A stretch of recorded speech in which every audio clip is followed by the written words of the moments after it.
Oh yeah, sorry about having to you gotta warn your Falcons fans about me because I will hurt their feelings. Gotta warn the Falcons fans. I'm having a Yeah, Falcons you fan better on the warn 'em. channel later. Oh, you warned them? No. Oh yeah, he gonna get this smoke. He ain't Good. gonna like I'm gonna ruin his day. Good. That'll be fun.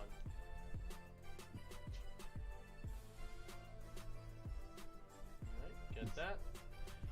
Alright, here we go. Trevor Lawrence in the shotgun. Player in motion. Two tight ends to the right. Takes a snap. And, whoa, that was a weird handoff. But Robinson's going to get the first down on 3rd and 1. Lawrence kind of play action, pump fake, handoff, all in, one weird motion. But somehow it works. Talk about a little indecisiveness. Almost like he wanted to throw the slant, but there was no slant on the right side, so I don't know what he was looking at. All right, there's Urban Meyer, first-year head coach of the Jaguars. Not the start that they wanted to see, 0-3. But they have the Bengals in front of them. Let's see what happens. Trevor Lawrence in the shotgun. Two receivers over to the right side. 4 seconds on the play clock. They're changing the play of the line. 2, 1, and they did not get it off in time. Trevor Lawrence changing the play way too late in the play clock. Way too late. At 4 seconds, he tried to make a change. He and his center not on the same page to snap it. And that's tough. Wow, the first-round picks That's Lawrence's fault. are absolutely abysmal so far. 1-10 record out of the first-round picks. 11 touchdowns, 19 interceptions, and 39 sacks. That includes Davis Mills, but he's far from just the only problem.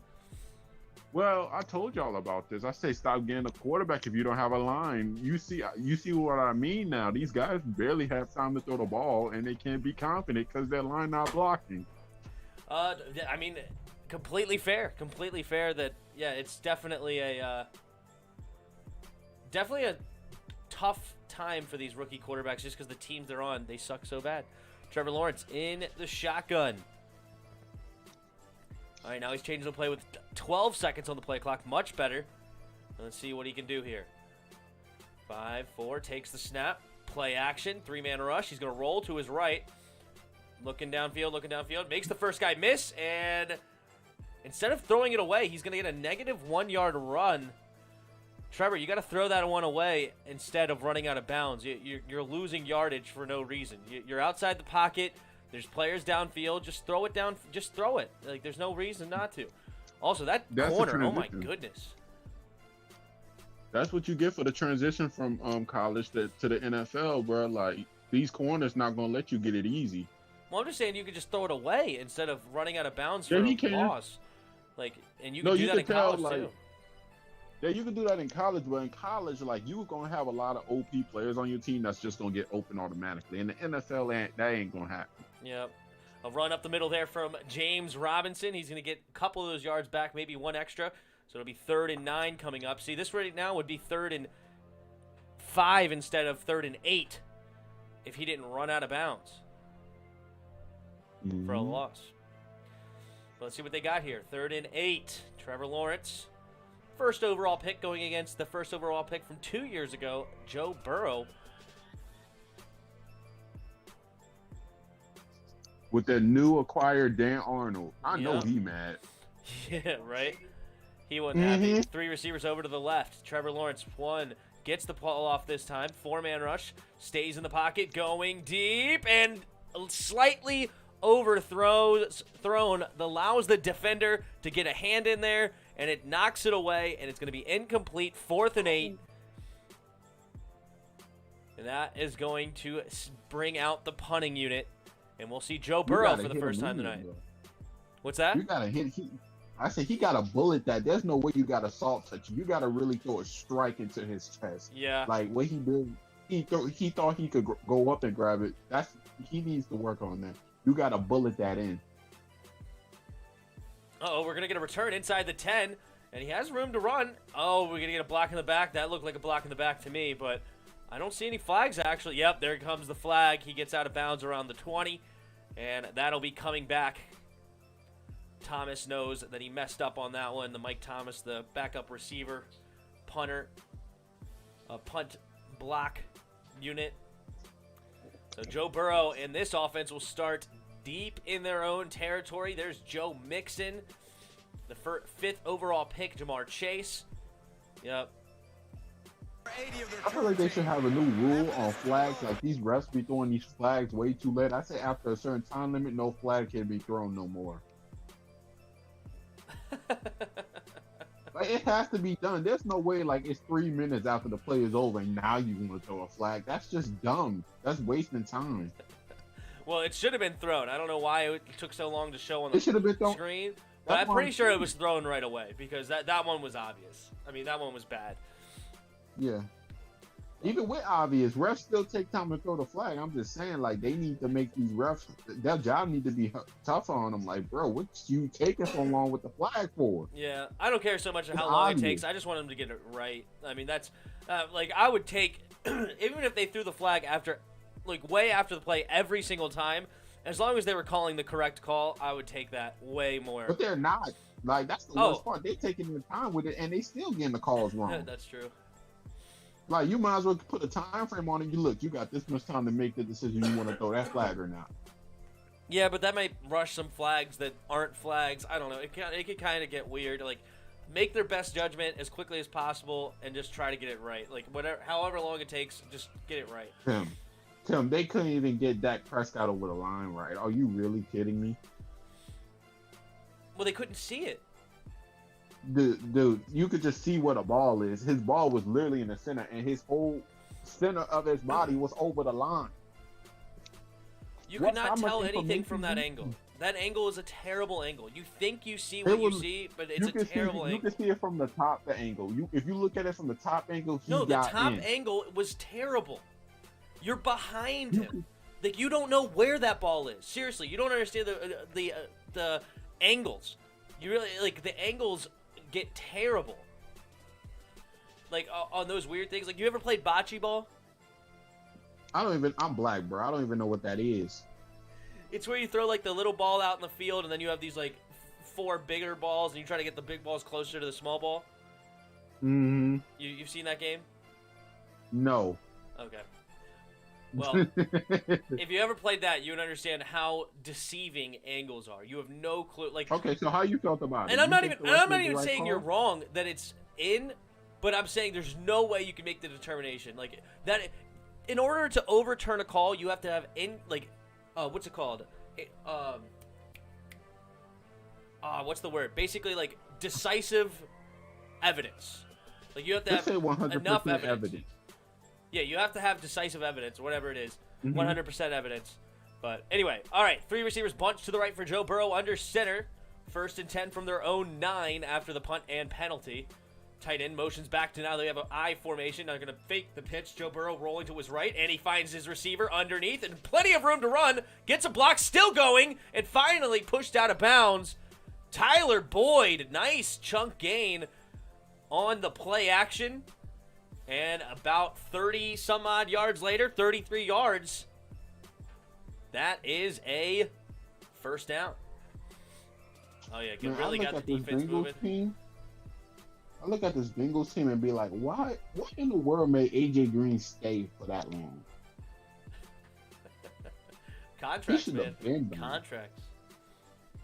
I know contracts, but that's what you get. Like, when you're just looking for money and not looking for glory, like, bro, you Joe really Burrow, just took all that money under center, just to sit. 3 tight end set now. Again, another fake pitch, and Jamar Chase is get eaten up on that one for a loss. Campbell on the tackle, maybe a 1-yard loss. We move on. Also, you forget when A.J. Green signed his contract, the Bengals were good. They weren't winning playoff games, but they were like 10, 11, 12 wins like every year for like 4 or 5 years in a row. Like, the Bengals weren't always trash. Yeah, but his quarterback couldn't give him over a hump. When he needed to get the ball to A.J. Green, he never got the ball. A.J. Green was a beast back then. He was a beast. I'm saying he was a beast. Andy Dalton was the problem. Yeah, 2nd and 12, empty backfield set. Jacksonville may look like they're bringing pressure. Nope, they only rush 4. And then they throw it. Oh, Tyler Boyd and Joe Burrow not on the same page. He was expecting an out route. Boyd went up. and it's an incomplete pass. 3rd and 12 now, all of a sudden, for Cincinnati, who hasn't run the ball once, and you're behind the sticks. Don't know why Joe Mixon hasn't gotten involved in this early going. I liked the first play call, the pitch when you're backed up in, and then you had that quick little underneath route. But a couple more throws, and now all of a sudden you're screwed. All right. Weird formation. The running back's like behind the line, but not in the backfield. And he stays in the block. Joe Burrow looking to throw. Nice throw and catch. Jamar Chase gets a first down of a gain of about 15. And it moves the chains on 3rd and 12. Campbell gets beat on the route. Perfect placement of that football. Great throw. Joe Burrow had plenty of time in the pocket. They moved that running back in right behind the left tackle and the left guard, and he picked up a blitz perfectly, leaving Joe Burrow plenty of space. Good pitch and catch. First down. All right, 2 receivers to each side. Yep. Joe Burrow looking to throw. Takes the snap. No, yep, play action, throws it, quick slant, and caught. Number 19 doesn't go down right away. Spins off tacklers, finally brought down after about a gain of 15. It's Auden Tate for the first down. What were you saying, Spoiled? I said more. A lot of people don't know that the NFL has this mercy rule. No, it doesn't. Yeah, no mercy rule. There's a mercy rule thing, huh? There should be a mercy rule in some cases, but there isn't. Have you ever seen a score 77 to like 7 or something? Have you ever watched a Patriots game in 2012? Yeah, exactly. Joe Burrow under center. Oh, Mike Thomas clearly false started the receiver, but he acts like he motioned in, and they didn't call it. Now they're running it up the middle with Joe Mixon. Joe Mixon is going to get maybe a gain of 2 up the middle. So 2nd and 8 coming up for the Bengals. The Bengals. But they did improve. I do like the way the Bengals is improving. I say next draft they should take a tackle. I think they need to draft defense. Their defense is really their problem. They have an interesting offense. Of course, they always need offensive line. But I think their offensive line is playing a little bit better. They got Reef from Minnesota. They're not all bad. Yeah. They drafted that Jackson Carman from Clemson. Joe Burrow in the shotgun. Oh, here comes the linebacker blitz. He almost gets there, but there's a screen pass to Joe Mixon. But number 54 in there to make the tackle, Wilson. Good play there by Wilson to not let Joe Mixon get out there in space. Nice play. And that's basically a gain of nothing. So 3rd and 8 coming up here for the Bengals. They're already in field goal range. So let's see what they decide to do. They're up to the 25-yard line. You have to get to the 17 for a first down. Joe Burrow in the shotgun. Puts his receiver in motion. He has 3 receivers bunched to the left now. Takes the snap. 4-man. Nope. Late blitz. But he gets rid of the ball quick. And another catch by Jamar Chase. But there's a flag on the play. Are they going to call push-off on Jamar Chase? There was separation right there at the end. It was hard to see from my angle. But they may call push-off here on Jamar Chase. Let's take a look. Could have called illegal hands in the face. Oh, definitely a push-off. Great call. You don't see that as a push-off? He used both hands and pushed him in the chest. I haven't seen it close yet. Hold up. He took both hands and pushed him right in the chest. Yeah, that is a push-off. That is a push-off. I didn't see the replay yet. I gotcha. Jamar Chase not happy about it, but he literally took both hands and put it right in the defender's chest and pushed off. Mm-hmm. I mean, that's as easy as it gets for a call. Clearly got the separation there. So now 3rd and 18 from the 35, knocking them a little bit closer to the out of field goal range. Still somewhat in it, but we'll see. They do have a fantastic kicker, Evan McPherson. All right, they do the screen pass to Boyd. Boyd is going to get tackled up to the 25, so they gain the yardage back after the offensive PI. And that'll bring out the rookie from Florida, Evan McPherson. This kid has a booming leg. Nice, blossoming young kicker. I don't know how his accuracy has been this year. I haven't kept up. But the dude has a lot of potential to be the next great kicker. This season right there, he's 4 for 4 with a long of 53 so far. This one will be from about 43. So little chip shot for this guy. Let's see what he got in him. Hopefully I don't give him the commentator's curse. McPherson, I talked him up a lot. You can't miss it now. Kick is up, and he missed it left! The commentator's You curse! should really stop talking. The commentator's curse! Oh, I talked him up for how long, and then he misses it wide left. Yeah, Tim, you're not allowed to say anything right. You're wrong. Oh, that You're is not allowed. You can't make this up. But I do Chris. agree with what Bod said. Oh, dude, did you hear what just happened? What you mean? So Tim claimed he never missed a kick, and then when he kicks it, he missed the kick. Like Tim is a curse himself. I said it was a 43-yard attempt, a chip shot for this guy. He's got a booming leg, and he's 4 for 4 on the season. Let's see if he makes it. And then right before the kick, I go, man, I hope I didn't give him the commentator's curse. Let's see if he did. And then sure enough, the kick looked good right off the gate. I was about to say, all right, and then all of a sudden it just hooked right, hooked left, hardcore, and ends up missing left. That is hysterical. You are a thirsty supporter. Yo, one of you is giving a lot of feedback. That's yeah, that was me. Chris, you be alright. Man, you ain't I was telling you. See, I was right, Tim. Bod agreed with me saying give him at least one more tackle, because before you just be like his line is, yeah, they showing up this season. They're not gonna show up permanently. I say you get a tackle just to be safe, because if you crap! protect I Joe had the Burrow, wrong. he wants to stay. I had the wrong freaking chat up. I apologize, everybody. Hold on. Man, I got a bunch of chatters in here, and I wasn't paying attention because my box was old apparently. Apologize. Tim, bro, you need computer classes. Dude, me versus technology is like, what do you call it? Water and oil. There we go. Now we got the chat. What's up, Mark? What's up, Roger? Hey, what up, you Bod? Fire and oil? What's that? You said water and oil. Yeah. Don't you know what? Yeah, they're both bad with mixtures. Fire and water. No. Oil and water don't mix. That's the whole thing. That's the whole joke. And me and technology are like oil and water. All right. What's up, everybody? Come on, Tim. Don't do him like that. Yeah.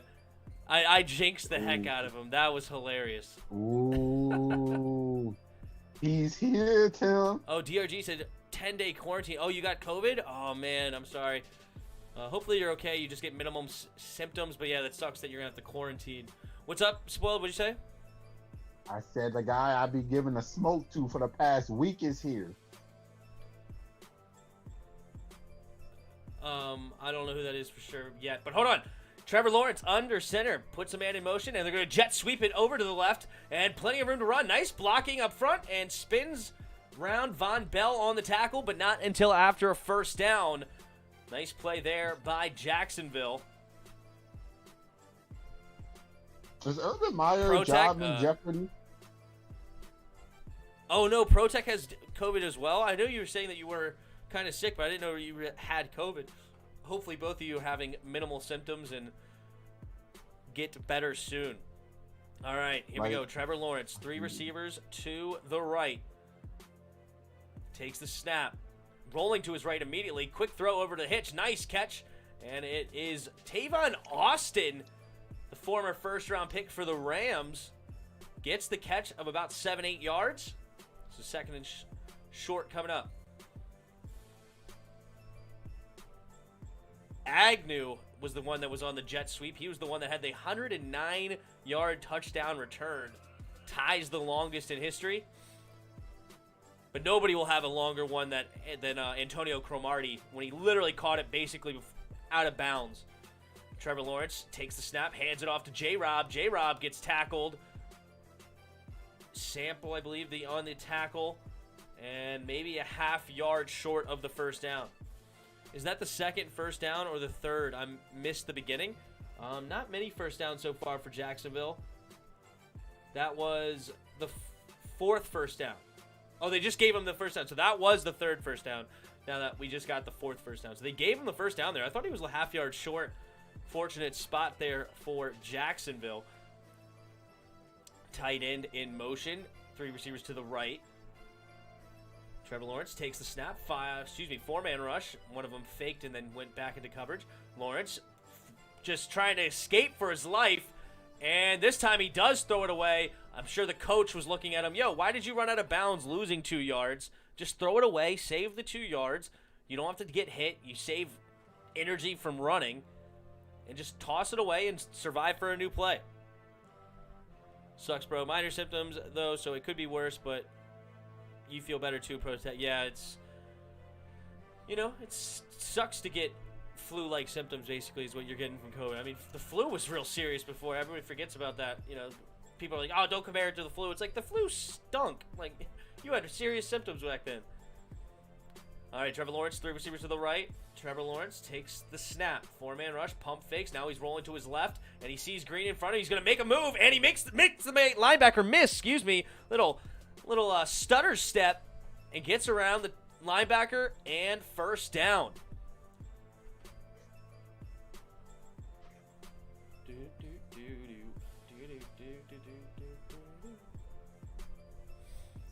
Yep, that linebacker cheated over to the left a little bit, got himself out of position, and could not have the makeup speed to go get Trevor Lawrence. Lawrence under center.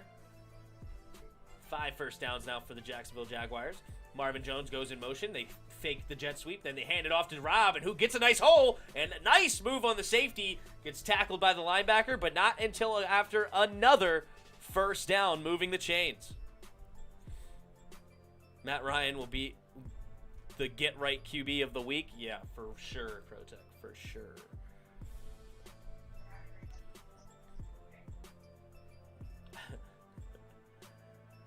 Yeah, in fantasy, find every Atlanta player you can find and start them. Yeah, I might especially start that running back. Yep. All right, here we go. Trevor Lawrence. Again, 3 receivers to the right. They like this formation. Play action. They can do a tight end little out route. And caught, still going, is Dan Arnold. And inside the 10, up to about the 6-yard line. First and goal for the Jaguars. Just under 2 minutes to go in the first quarter. And they could be first on the board here if they can't just punch it in. I know I already cursed the kicker. Hopefully I didn't just curse this offense.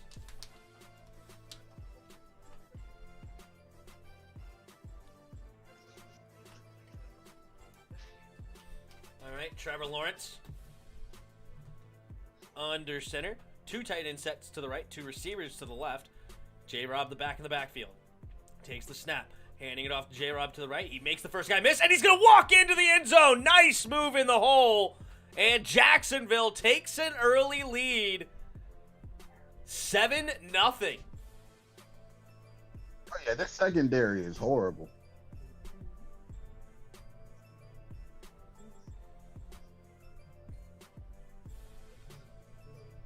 What type of... I forgot to set my lineup. Oh, well. What are you going to do? You are starting James Robinson in that league. Oh, in that league I am good. And another league I have him, I didn't start him. I'll try to get him from you, but you wouldn't pick up in the past 2 days. Dude, I've been busy. Not going to lie to you. Not going to lie to you. All right, the kick is up for the PAT, and it is good. All right, 7-0 Jacksonville. Alabama would beat the Jets, Giants, Jaguars, Steelers, Washington football team, Eagles, Lions, and Texans. No, Mark. Okay, is this what the argument was in the Discord? Oh, yeah. Alabama will probably work y'all. Chris, you there? No, he went to go take a shower. Oh, okay. So, all right. So yeah, was that... I'm here. I was listening to a video. What's up? No worries. So, was the discussion of who would win, Alabama or like the worst football teams? No, he did. That boy said he's talking about Alabama can beat us. They can beat NFL teams, which is stupid. 100%. I 1,000% agree. No, like people don't understand the talent level difference between college and NFL. Okay, like you now I'm not talking to you, Chris, because I know you know this, but yeah, if you think Alabama would get worked by any NFL team, up and down. It depends on what rules it is. No, I don't care what rules. You could make up rules. You could use whatever rules you want to do. I don't care. The NFL will destroy. Like, look, I know Alabama's a great team, and Alabama has some great players. But there's only probably like 5 of them that will succeed at the next level. All right, some of it, more than that will get drafted, but there's only probably about 5 that will actually succeed. Okay? Now, when you look at NFL teams, you got a full team of guys that are playing at the NFL. All right, like, remember this. Like, yes, the Lions suck, or Houston Texans suck, but they have beat NFL teams. Or, like, when you go look at that 0-17 Detroit game, there was, like, 8 times they only lost by 3. All right? Like, it's just, no. They're not touching any NFL team. The level is so dramatically better. You have a team full of all-stars, basically. It's like saying Alabama would beat a full-fledged team of everyone else's best players in the country. That's basically what you're saying, is you combine everybody else's best players in the country and let them practice for a year or two, because I know, obviously, if you just throw guys together, they're not going to be as good. But if you let them practice for a year or two and then play Alabama, and who's going to win? The team that's full of all-stars. It's just obvious. And that's basically what an NFL team is. Tim, I got one question now. What's that? How you feel about Johnny Manziel after saying all of that? How do I feel about Johnny Manziel? Yeah, how you feel about that after just saying all that? What are you talking about? Just saying, like, you think he's on a high level compared to college people? Do you want to go back and look at what Johnny Manziel did to Alabama's defense? Do you want to go back and look? And then talk to me how bad he was at the NFL level. And obviously, he sucked at the NFL and still torched Alabama's defense. So, yes, saying, like, any starting quarterback in the NFL right now would torch the Alabama defense. Yes. Every WNBA player will literally kill every single college student ever known to man. So, like let's stop that. Stop this. Like, the WNBA ain't nothing to play with, bro. WNBA would get destroyed by a men's college D1 team.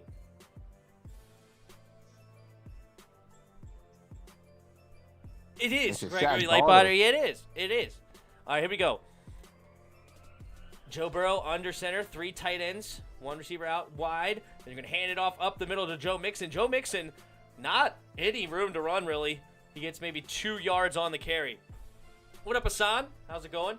But no, the WNBA, look, I have nothing against the WNBA. You know, do their thing. They're great basketball players. They would slice and dice me all day long, okay? Like, I would be put on the ground, and I couldn't even run with them because I'm so big and out of shape. But any D1 program that you find at the college level would beat a WNBA team. And I'm serious. They're all faster, bigger, stronger. There's only like 3 WNBA players that could dunk. Like, entire D1's college teams. Oh, tipped in the air by the linebacker. Good coverage. Or excuse me, not even coverage. It was tipped in the air by the defensive lineman, Allen. Josh Allen, the former first-round pick out of Kentucky, I believe, gets his hand on that one. And unfortunately, he could not quite pick it off. He had it eyed. He kind of got held. Should have been a flag, almost. No shot. Oh, yeah, you can't call a flag. Once it's tipped, you can grab whatever you want, so it doesn't matter. Never mind. All right, Samaje Perine back in the game instead of Joe Burrow here on 3rd and 8. 3 receivers to the right. They're ranked 25th in third down conversion. See what they can do here. 4-man rush. Joe Burrow steps into the pocket. Now he has to be flushed out to his right. Still going, being pursued. Tries to throw it to the tight end, but incomplete. And that'll bring out the punting unit. What's that boy name? 87. He had him earlier if he would have just threw it to him. Yeah. Tough. That's what being a rookie means. That's what being a rookie means. He's a second-year player.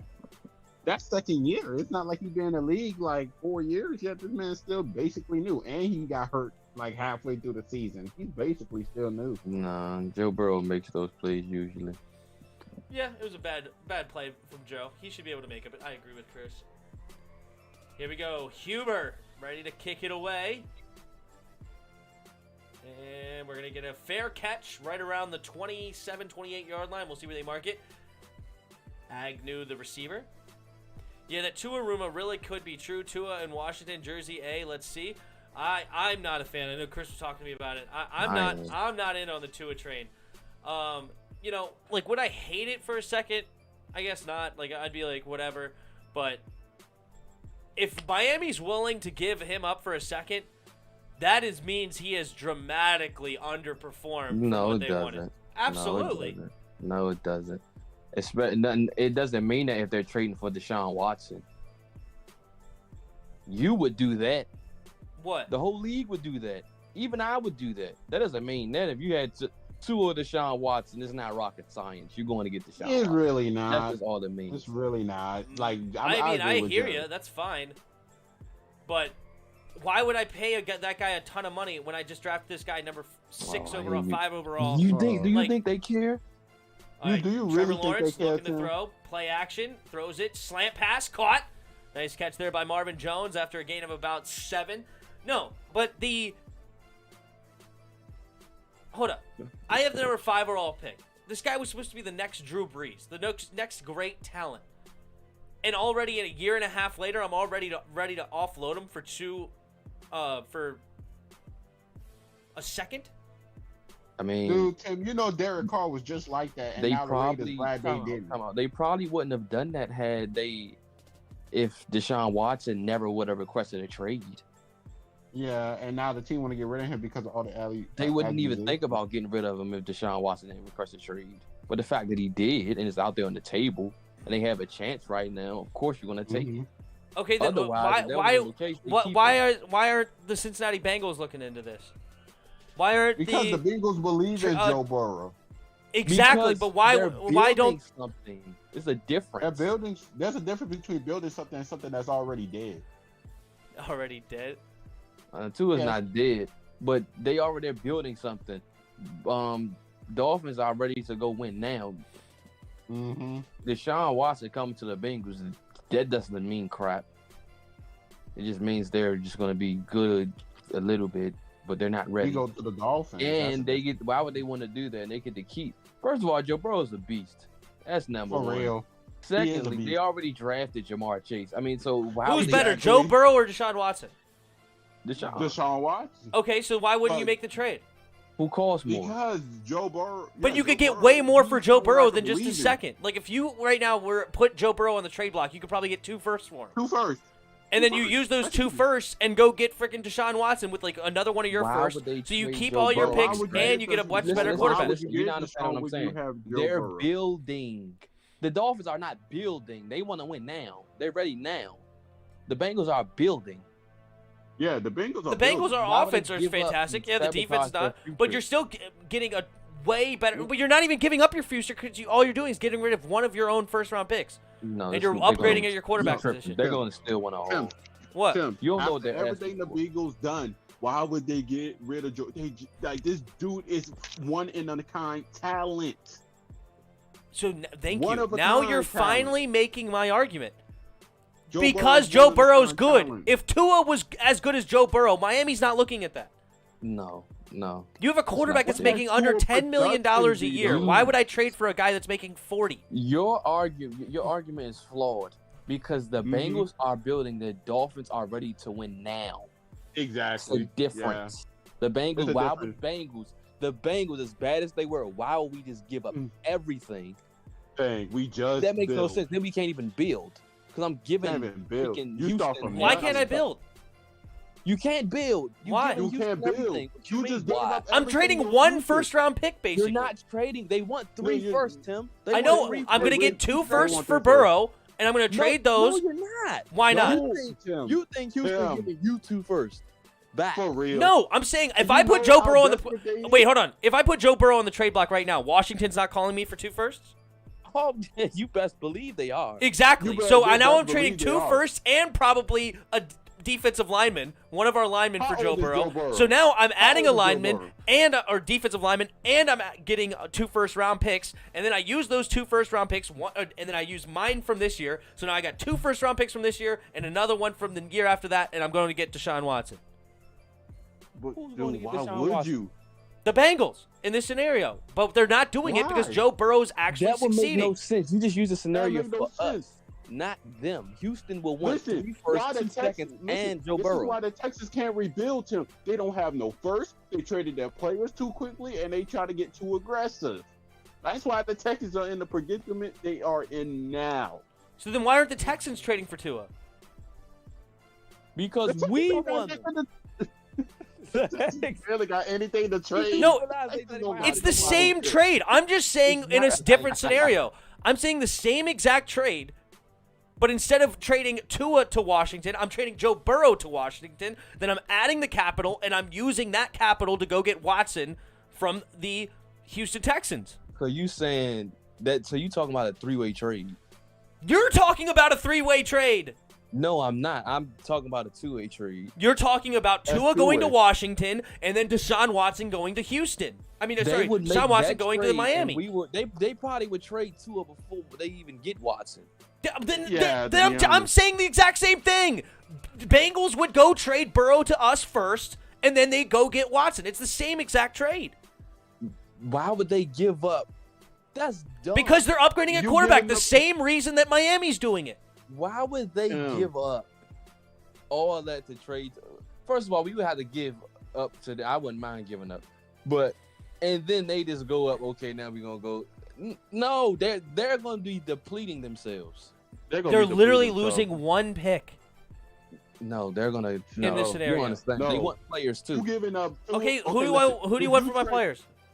Listen, Not if you. trade Tua, listen. Oh, Oh, If you I'm trade Cincinnati in Tua- this scenario. I'm in Cincinnati. Who do you want on my players? No. No. We talk about the Dolphins. That's and the Texans. point. You can't ask for their players because their players can't. are that important to them. If they leave the team, you're basically in the same situation with So the who's Texans. Miami trading? What you mean?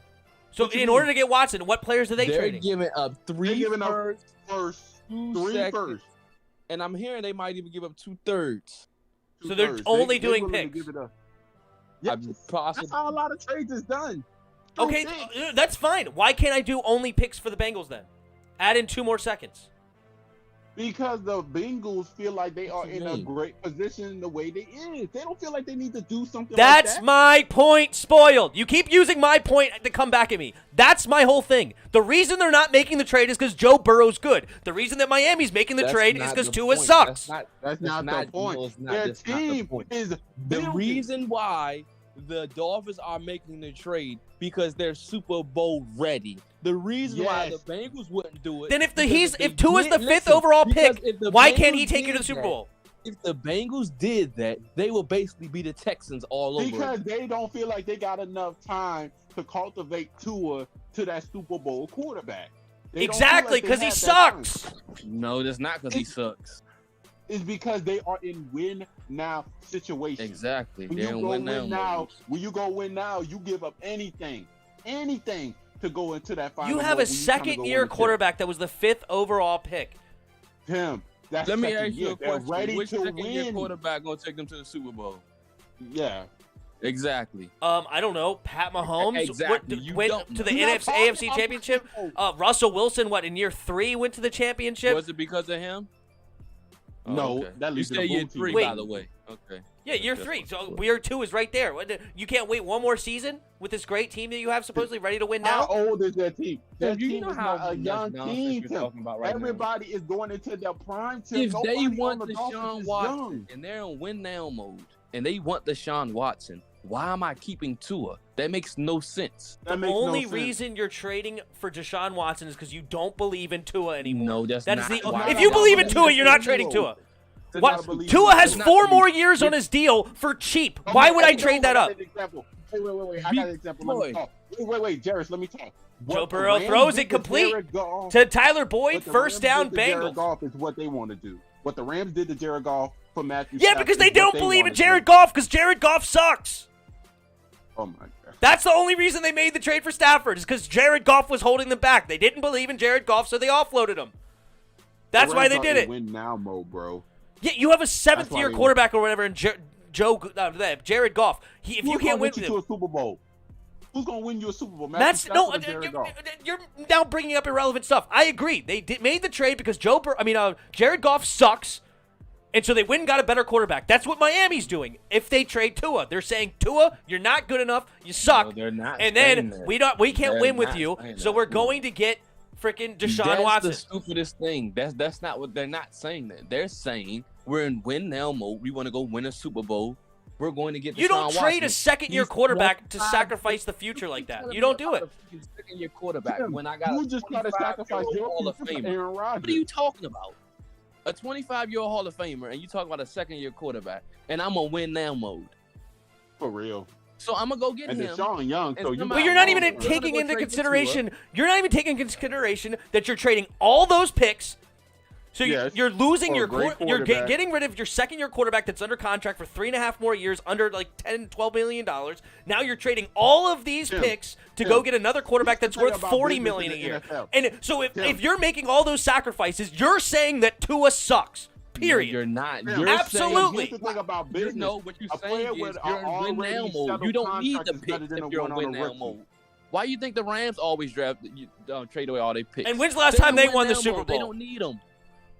Tim. That's why you use the draft picks. They don't need them. Big play here. Joe Burrow, big play. It's like 3rd and 14. Takes the snap. 4-man rush. Steps in the pocket. Rolling right. Pumping, going deep. And almost picked off. Looking for Tyler Boyd, but no, they say it's out of bounds. That'll bring out the punting unit. 4th and 14. They're going to punt it away. Oh, all right. Sorry about that. I wanted to call that play. But what were you saying? What was the last thing you were saying, Jairus? Wait, Tim. All right, go ahead, spoiled real quick. Go ahead. Tim, here's the thing. A player with an already situated contract is better than a rookie contract. You're insane. No, it's not. Go ahead. No, yes, it is. Jairus. Your contract is already hard in stone because guess what? You're paying your rookie more money. Then you got to give him a contract. They have the same length of a contract. Their contract's the exact same length right now, about 3.5 years. One of them is making $40 million a year. The other one's making about 12. Either way, at the same amount of time, you're having to make a big payday soon. What's up, Chris? You do realize they got a ton of cap space, right? Thank you. I don't care. Okay. What does that? What does that mean? If I have a second-year quarterback, the money's irrelevant. The money's irrelevant. No, it's not. Absolutely isn't. What's their cap space right now? It's irrelevant. Jairus, here's the thing. When you already getting a player with an already situated contract for long term, that's going to fit better on your cap than that rookie going throughout his career. No, it's not. Yes, it will. Why? That makes no sense. Because that contract is already situated inside the system. It's only a 3-year deal. You're acting like he's under contract like Pat Mahomes for 10. Sean on a contract for like 4 or 5. Thank you. Well, right now, Tua's 2 is for 4. You don't have to work on no contract. Yeah, you do. You have about the same amount of time. Hold on. Where's Houston? I'm going to get Houston real quick. Houston, how long is Deshaun Watson under contract right now? Deshaun Watson is under contract till 2025. And then if we look at... That money ain't going to mean nothing. Where's the... who am I looking at? The Dolphins. Wait, I want to pull it over here. Dolphins. Next year, they have $78 million in cap space. And then 2 is under contract. So right now, it's to 2023, but then he's going to get the 5th-year option, so 2024. So there's 1 year difference, but in the last year, Tua's only making $9.6 million compared to, what's his name's, Houston Texans in 2025 compared to $32 million. That's perfect for me. At least I know I got my stuff situated. You don't. You're trading away 3 first-round picks, 2 seconds, and 2 thirds. You have no picks now. Tim, you care about picks. When you're in win now mode, teams don't worry about you. Nothing. You want to know why Seattle don't have no picks? Because last time they won. The reason why the Rams don't have no picks because they're in win now mode. And when's the last time they won? The Dolphins don't care about the picks because they'll be in win now mode. And when's the last time you're talking to me about teams that haven't won? Why are we talking about teams that haven't won? That's already a future thing. That's like saying when Rodgers goes to Washington, now y'all. But meanwhile, I can talk about freaking Russell Wilson on a rookie contract, Pat Mahomes on a rookie contract, Of course, Tom Brady taking cheap Mahomes deals. is still on his rookie deal. That's what you forget. He's still on his rookie deal. I just said it. What do you mean? That's literally what I just said, Spoiled. You are so ridiculous. I'm about to debunk everything you just said. Hold on.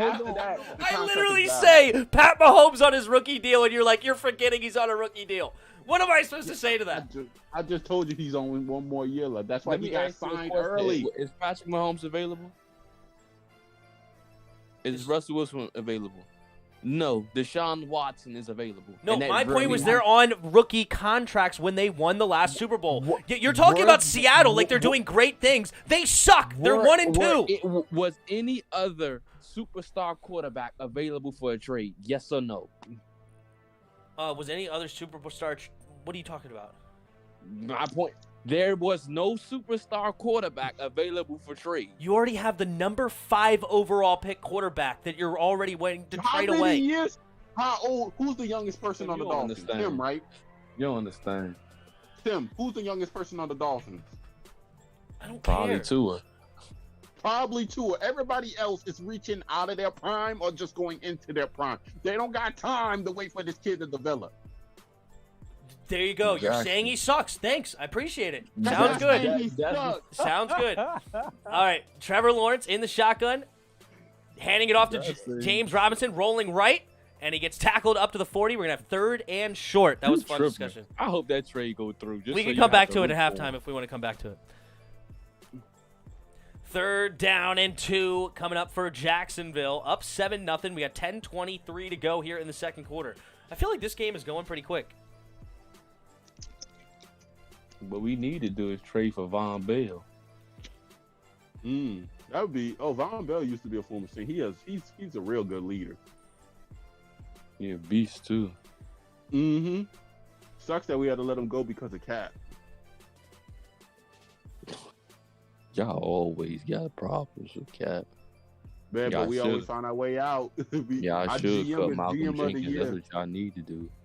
No, Malcolm Jenkins is still playing at a high level, so he's not a problem. How old Malcolm Jenkins? He gotta be like 37. Pod says, hell, he may not even play again. That's funny. Like he's still playing at a high level right now. He's playing way better than Landy Collins. Yeah, I agree. You have no problem. Should have started Boyd this week. How's Boyd looking? Oh, he only 33. He got probably another solid 1 or 2 9 years. points. Already got a pick 6 and leading and he's 3rd leading the Saints in tackles, so he's not losing a step. Let me see. Talking about we got 3 Pro Bowls, 2 Super Bowls. No, I'm talking about Malcolm Jenkins. He's still playing at a high level. He won a Super Bowl with who is this? The Saints and the Eagles. Yes, he was on that 09. Yeah, he was on that team.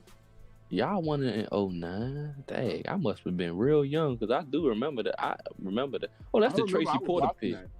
Okay, that was the Tracy Porter pick. Y'all get into an argument. Y'all get into it. I know it's fun. I remember that interception. Tracy Malcolm Porter Jenkins was like that, and then Tracy Porter after that he just started having up and down years, and then he finally gave up. Yeah. I do miss him. The main person I really miss is Jimmy Graham and Marcus Colston. They were a really good duo. Everybody playing better than Landon Collins. Lance Moore was good. Lance Moore was a beast for deep. He was a deep threat. Marquise Colston was really good, and Jimmy Graham was really good. Did Jimmy win it with y'all? What's his name? No, Jeremy Shockey won it with us. Jeremy Shockey. Jeremy Shockey was a beast too. Yeah, one of the goats. The wide receiver core was Marcus Colston, Jeremy Shockey, Robert Meacham. Oh yeah, Devery Henderson. That was the deep threat. Yeah, Lance Moore and him, Robert Meacham, Lance Moore, all of them was. Y'all had Deuce McAllister, Reggie Bush, Pierre Thomas, Darren Sproles. They had a mob back then. Sean Payton was always good. Sean Payton was always good at using. All right, here we go. Big play. Really 3rd and 2 here for Trevor Lawrence in the shotgun. 2 receivers to each side. Loading up the box. They're going to hand it off. Nope. Trevor Lawrence keeps it and plenty of room and slides. Good job not taking the hit, but gets the first down. I used to like Deuce McAllister. He was one of my favorite running backs. Oh, Jimmy Graham wasn't drafted yet? When was Jimmy Graham drafted? Jimmy Graham, I think Jimmy Graham wasn't. I don't think he was. Oh drafted. wow, DJ Chark just fractured his ankle. I didn't know that. Oh no, that's not good. Quick throw outside to Marvin Jones. Marvin Jones gets maybe 9-10. We'll see where they mark it. Oh, they're gonna give him the first. Wow, they're giving Jacksonville some favorable markings this game. I'm not gonna lie. They want to trade for him. He was drafted in the third round of the 2010 NFL draft. Did you guys win it in 2008, 2009, or 2009, 2010 season? It was 2008, 2009. Okay. So 2 years later, you guys drafted Jimmy. I got you. All right. Trevor Lawrence puts a man in motion. Under center, offset I formation now, takes the snap, and they're going to hand it off up the middle. J-Rob, plenty of room to run, and still going. Makes another guy miss, and gets brought down after about a 20-yard gain. Nice chunk play there by 2009 to 2010. Oh, okay, so it was literally the next draft you got. Yeah, Jimmy it was Graham. the next draft. But I think Jimmy Graham came out the second because Bounty Gate happened, and they took away like a lot of first-round picks. Yep. If Bengals lose tonight, we can say there is a 6-win team. Oh, they are a 6-win team. Yeah. But that proves how legendary the Saints is at drafting. Even with the odds against us, we still found good players. What is going on right now? What's going on is Lawrence is looking solid. This isn't like terribly surprising. The Bengals defense is not very good. And they're going to hand it off up the middle. And this way, nowhere to go. Number 33 on the carry. Is that Ogunbowale? Believe it or not, the only person I had problems with was Brandon Cooks. That proves that Sean Payton wasn't scared to trade anybody. He was not scared. Brandon Cooks started to get out of pocket. He said, "Well, you leaving." He traded him to the Patriots, right? Yep. And he got sent to the Rams, and now he got sent to the Texans. Yep. All right, here we go. Which is Jimmy to the Seahawks. For Trevor Lawrence, J-Rob going to get motioned out, so it's empty backfield set now. Takes the snap, looking left, now looking right. Then he goes under his check down, caught, and a nice gain of about 7-8 yards. It'll be third and a long one here for Jacksonville. Jaden Robinson showing why they should give him more carries. Yeah, I drafted him in third round, and I haven't been able to really play him because I'm just like not sure what they're doing over there. But I think he's going to get the ball more, so I think I can start locking him into my lineup again, which will be nice. Mm-hmm. All right, here we go. Trevor Lawrence in the shotgun. Two tight end set. Receiver in motion. Now there's two receivers over to the right, two tight ends to the left. J-Rob in the backfield with him, takes the snap, and they're going to fake it again, and Trevor Lawrence makes a nice jab step move. I think that's Trey Henderson, the old Saint, and beats Henderson. Nice play by the rookie, and that'll be first down Jacksonville. A lot of quarterbacks in that situation would have been tackled for a loss. Not Trevor Lawrence. Nice move there. Smart Henderson has it hard on this team compared to him being on the Saints. Henderson going to have to prove himself, because he don't have Cam Jordan to get the pain off him. Yep. Now he's at full attention. Yep. Marvin Jones motions over to the right. Trevor Lawrence in the backfield. Takes the snap. Here comes the blitz. Steps into the pocket. Good pickup. And thrown underneath, but somehow caught by Arnold. What a grab. After the... No, sorry. I thought it was Arnold. I thought I saw 85. No, it's 89 who makes a one-hand grab. Farrell. Nice grab there by the tight end. How in the world? He got hit as he was making the one-hand grab and still caught it anyway. So gains about 7 on the play.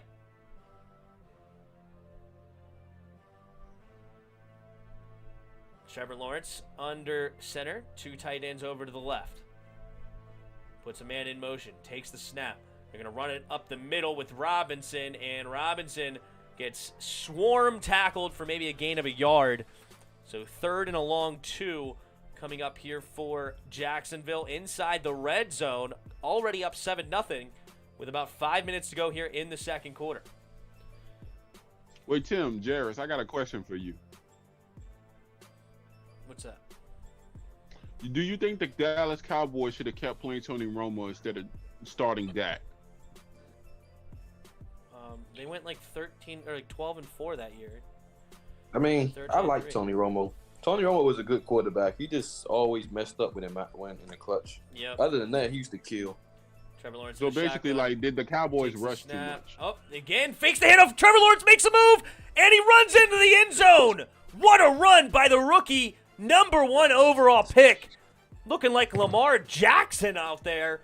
And dives for the end zone. Touchdown, Jacksonville. He looked like he was about to get tackled in the backfield. Made a move, and a touchdown it is. Oof, nice moves. Number 94 was right in great position, but Trevor Lawrence gives him the little slide. Passes him through, says, "After you, my lady." Touchdown, Jacksonville, and they take a 2-touchdown lead with 4:45 to go in the second quarter. PAT is up, almost blocked, but nope, right down the middle, and it's 14-0. Gregory Lightbody says Bengals suck. Tony Romo's a great commentator. He is. I do like Tony Romo as a commentator.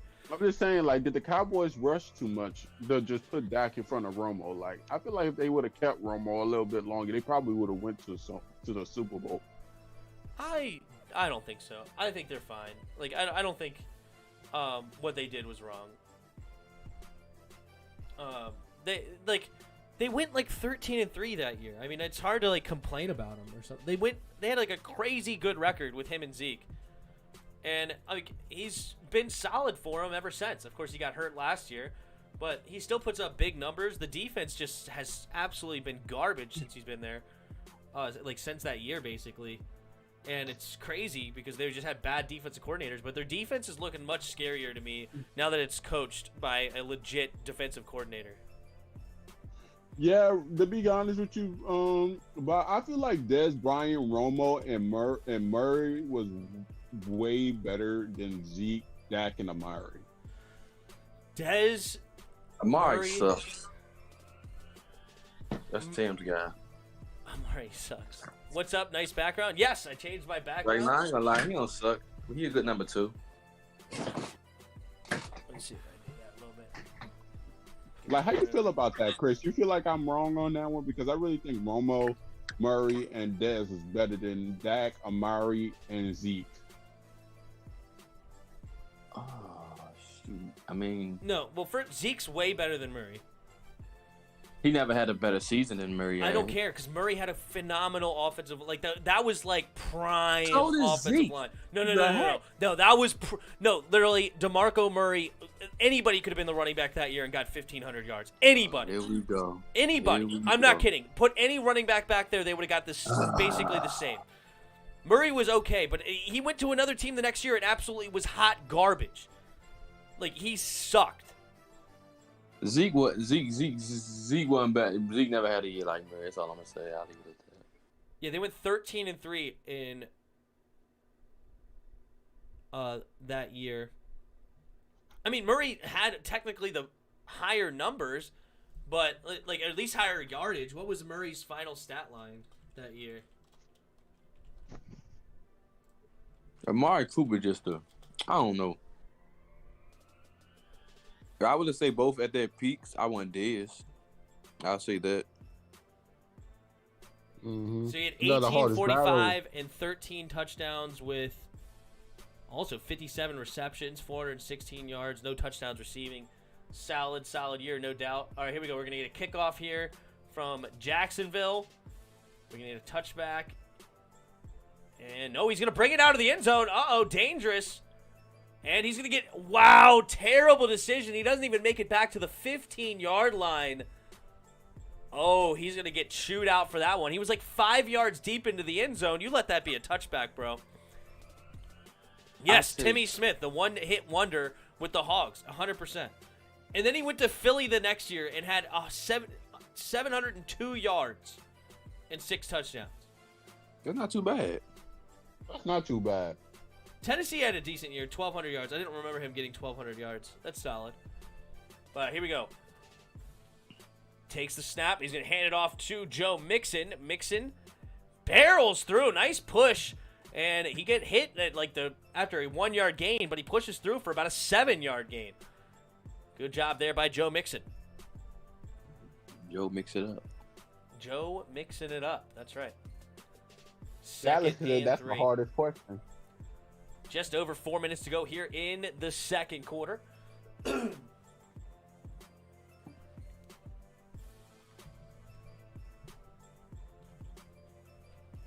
Joe Burrow under center. 3 receivers bunch to the right. Puts one in motion to the left. 8 seconds. He changes the play at the line. Takes a snap. They're going to roll to the right. Run to the right, excuse me. And Mixon is going to get hit for maybe a half yard. The Bengals have everything they need. Timmy They just got to Smith's learn. in prison? I didn't know that part.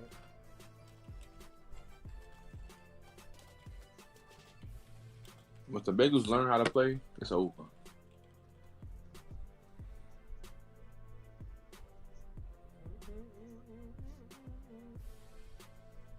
They got everything. The Bengals basically showed the NFL how to build a team. Yep. All right. And then there was Washington fans complaining, say Deshaun Jackson was way better than Terry McLaurin. 3rd and 2. Joe Burrow, 3 receivers to the left, empty backfield. Looking to throw, rolling to his left, throws underneath, and it's going to be tackled immediately for no gain. Mike Thomas, the receiver, and that's going to be 4th down for the Bengals. D-Jack not close to Terry. It's not even close. Deshaun Jackson on the Redskins, he was really good though, man. He was good, but he wasn't Terry.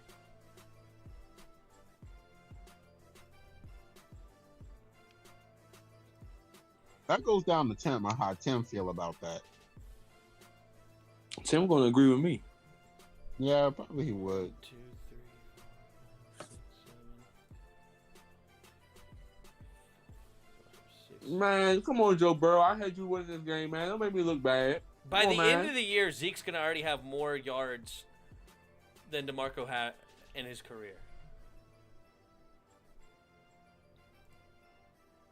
And he already has the same amount of touchdowns, and he played 1 year less than him. Okay, he's better than. We all know he's better than DeMarco Murray. But at their peaks, I'm taking DeMarco Murray. No, I'm taking Zeke. It's not even. Well, you can have him. You can have him. It's not even a close debate. It's not even like remotely close. Okay. How about Dez and Amari, Tim? That one's much closer, and like Dez. The problem with Dez is that he didn't get as much separation, but it didn't matter. He just caught the ball anyway. But all right, here we go. Trevor Lawrence under center, man in motion, takes a snap, play action, rolling to his right. Lawrence looking to throw, going deep, and nice catch. There's Laviska Shenault, and he gets up to about the 10-yard line, and the Jacksonville Jaguars are looking to go up 3 scores with about to hit the 2-minute warning. Yo, this Bengals defense sucks. Yeah, I hear you, Gregory. I hear you. That's what I was saying. They definitely need to fix their defense. That was a big great time. throw. It was. Put it in a great Yeah, but spot. I feel like they should just draft. I feel like they should draft corner first, then line. Yes, it was Laviska Shenault. Shenault's number 10, right? Yeah. Yep. 50-yard bomb. I'd trade everything we got for Trevor Lawrence outside of Terry and Kane. Everybody else can go. Trevor Lawrence, man. Oh yeah. He's the Tim, you quintessential never quarterback, answered about the D-Jax thing, bro. You never answered about the D-Jax thing. What D-Jax thing? Like I said, well, like who, like how was Deshaun Jackson and Terry? Like, which one would you rather have? It's not even a debate. It's not even remotely close to a debate. But you liked the D-Jax when he was on the Redskins, right? There was times that it's like, he was injury prone here. Like he had a couple of nice plays here or there. It's fine, but I mean, like he had some boneheaded plays that I remember more than is good. Like the playoff game with Green Bay, he was going into the end zone. Instead of reaching the ball into the end zone, he kept the ball behind him, and he put his body into the end zone. But then the ball didn't get in, so we didn't score a touchdown on that drive. That was boneheaded. You have the Dallas game where we should have won. That he ends up freaking catching a punt and then running around in a circle, I know and then about. fumbling the ball there. Like Deshaun Jackson, there was things that like there was nice plays out of him when he was here, as far as like some deep shots and things like that. I mean, like he's one of the best deep ball catchers, like the trackers of the football around. I mean, he was phenomenal at it. I'm not taking it away, but when you compare him to Terry, to me, there's no comparison.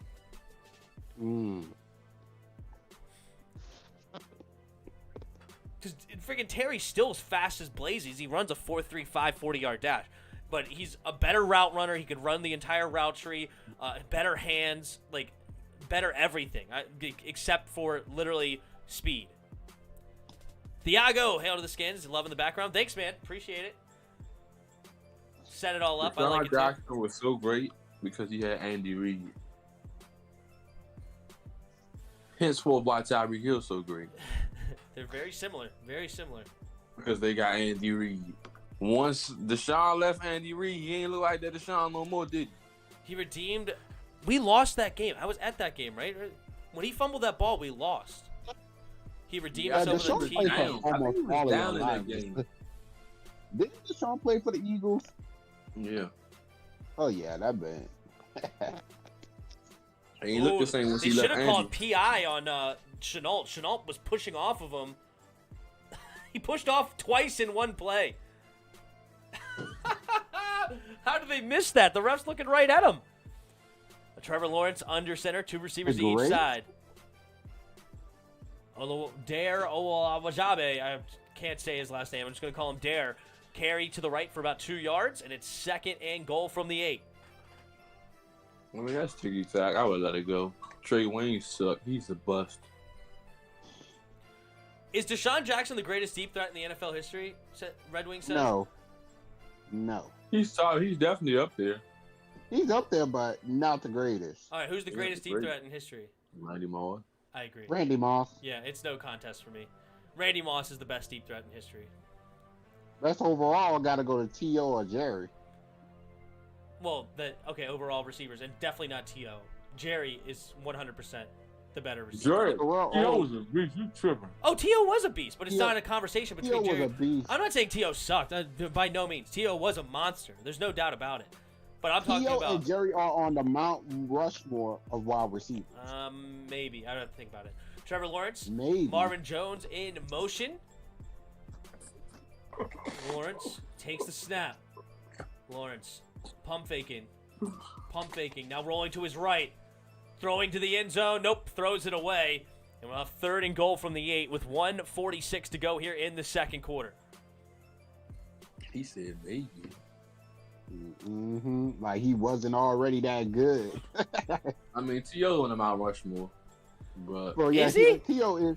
T.O. on Mount Rushmore. He's on Mount Rushmore. Now, the 3rd and 4th spots, I mean, you got the Chris Carters.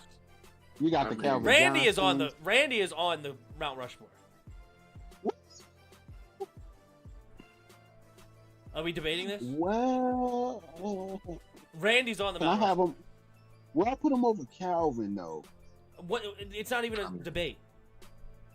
Well, I put him over Calvin. If Calvin played longer, he would be clear cut number 1. It wouldn't even be clear. Yeah, it would Calvin played close. longer. Maybe. Like, I don't know. like, I mean, Calvin was a Moss is monster like the too. best hand. Calvin was definitely a monster, but Randy Moss is on the Mount Rushmore. I don't care where you put him. I don't care if you put him 4th or not. He is on the Mount Rushmore. I'm thinking like he was the best deep threat and best hands, but like overall wide receiver, like Calvin Johnson is just ringing You the had bell. some right amazing now. receivers, man. You had Lynn Swan. Yeah, you had more. Lynn Swan was one of the I original ghosts, think yeah. the best hands, it was Chris Carter. And I don't think yeah. that's Chris Carter had some nasty hands. Harrison. Yeah, Harrison too. But freaking Moss had nasty hands. Yeah, but Mount Rushmore though, like, bro, like we already Jerry and T.O. is just. You already know Thiago, are we debating this? Of course you are. Like, all right, here we go. 3rd and goal from the 8. Trevor Lawrence in the shotgun. 2 receivers to each side. Bengals looking like they're bringing pressure. And they do. Here comes the blitz. Quick throw. Chenault catches it. Spins around. Diving for the end zone. Fumble! Fumble! Cincinnati gets it. And he runs it out of the end zone, but they're saying it's a dead ball. Hold the phone. What? Did he fumble or did he get to the end zone? I don't think they called it a touchdown either. Let's take a look here. Chenault was at the 4. Then he spins around and going. All right, he was down. He was already down, but he was not a touchdown. He was down at the 1. So it's 4th and goal from the 1. Is that Eli Apple, the corner? Yeah, probably. The old Jerry, giant? we forgot about somebody, bro. Hold on. Prime Larry Fitzgerald. No, I was thinking about him, but I wasn't sure what I wanted to do yet with him. Yeah, he's on Mount Rushmore. I love that dude. All right, they're going to call timeout with 59 seconds to go. Urban Meyer calls his final timeout. And let's see what they decide to do on 4th and 1. The handoff. Put Larry on there. Hold on. You can't put Larry. My fault. They've been handing it off to Trevor Lawrence in these short yardage situations, and he's been phenomenal at it. They do the mesh pattern, and Trevor Lawrence is destroying him. But in saying that, the Bengals are going to be seeing this coming. They're going to be keying on that. Let's see if they don't hand it off to J-Rob for his second touchdown when they over-focus on Trevor Lawrence. But that's got to be the play, or at least the formation. I imagine it's Trevor Lawrence in the shotgun, J-Rob in the backfield with him, and see if they don't go ahead with the read option here. Yep, it's in the shotgun. J-Rob on his right side. 2 receivers to the left, a tight end on the right, as well as a receiver on. And they do. They fake it, and Trevor Lawrence is going to dive, but I don't think he got it. They didn't do the mesh pattern. They just did an option. He didn't pitch it at all, and it's going to be a 4th down stop for the Bengals. Trevor Lawrence barely faked it. It was a pretty pathetic fake, if I must say. He just went ahead and tried to get it himself. But Wilson, the linebacker, as well as Hubbard, there to meet him, and he did not get to the line to score the touchdown. That Wilson guy is a beast. He lead the league in interceptions. Oh, does he really? At linebacker? Mm-hmm. Wow, that's cool. Good tackle there. All right. Well, the Bengals will have about 54 seconds at their own 1. I believe they have a few timeouts left. They have 2 timeouts. Urban Meyer upset he didn't get that one. I don't know why they didn't go with that mesh pattern again, and I would have handed it off to J-Rob because I would imagine they would try to have gone too much. They focused too much on Trevor Lawrence. You didn't even get them to think about J-Rob. That was a big problem. They need some receivers, though. I've been saying that. The Chark, Jacksonville Jaguars? Yeah, Chark getting hurt, that got definitely sucks. But, I mean, I liked their receivers. They weren't, terrible going in. DJ Chark, Marvin Jones, Laviska Shenault. I told you I didn't like their receivers. You laughed at me. Yeah, but is the receivers really the problem? Yeah. He ain't got nobody to throw it to. I don't know.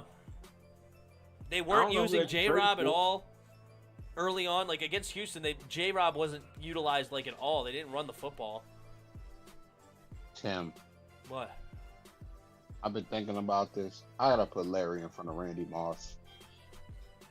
No. I gotta. No. I gotta. Just no. I gotta. I really gotta. I'm thinking about it right now. Larry was that dude. Larry was a beast. I love Larry. There's no doubt about Larry. He was that. He's definitely in this conversation, but he's not taking Randy Moss's spot. Randy Moss is on my Mount Rushmore, and Jerry Rice. Those are my 2 guarantees. The rest, you could start debating, in my opinion. Calvin Johnson, I like. Calvin Johnson's definitely in that conversation. I like T.O. T.O.'s definitely a monster. I don't know. Just I love thinking Larry, about it, too. just think of D. And then guess what? Quarterback goes into it, too, bro. Quarterback goes into it. This man Larry was really beasting on people with Chris Palmer. Carson Palmer, you talking about? Carson Palmer, he was so trash. I can't remember. Carson Palmer was not trash. Carson You're Palmer insane. was solid. You're insane. He was solid. He was solid. 3, 2. Are they going to call hike? No, they're not. They're going to let it hit 0. Trying to get him to jump. Interesting decision. They actually let the flag go, and why not? Because if you get him to jump, cool. If not, whatever, because you're only losing a half a yard. Literally, they're going to move this ball 7 inches or something ridiculous. Not even a full half a yard. There's Jackson Carman, the rookie. They put him at right guard this year. All right, so Joe Burrow from his half-yard line takes it. He's just going to dive forward, and he is going to get maybe his half-yard back, maybe a full yard. So round 2nd and 9-ish. Second and a long 9.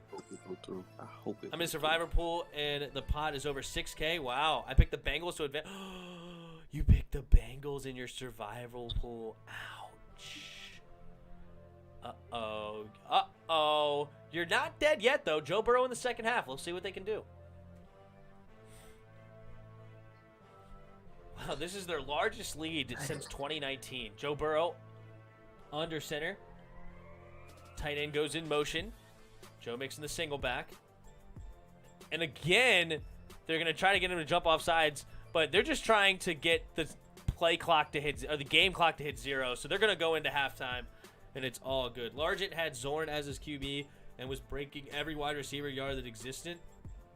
I'm not going to lie. I know nothing about Largent. Steve Largent. I know nothing. What's his name? Steve Largent. Who?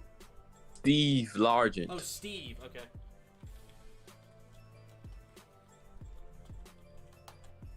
Steve Largent.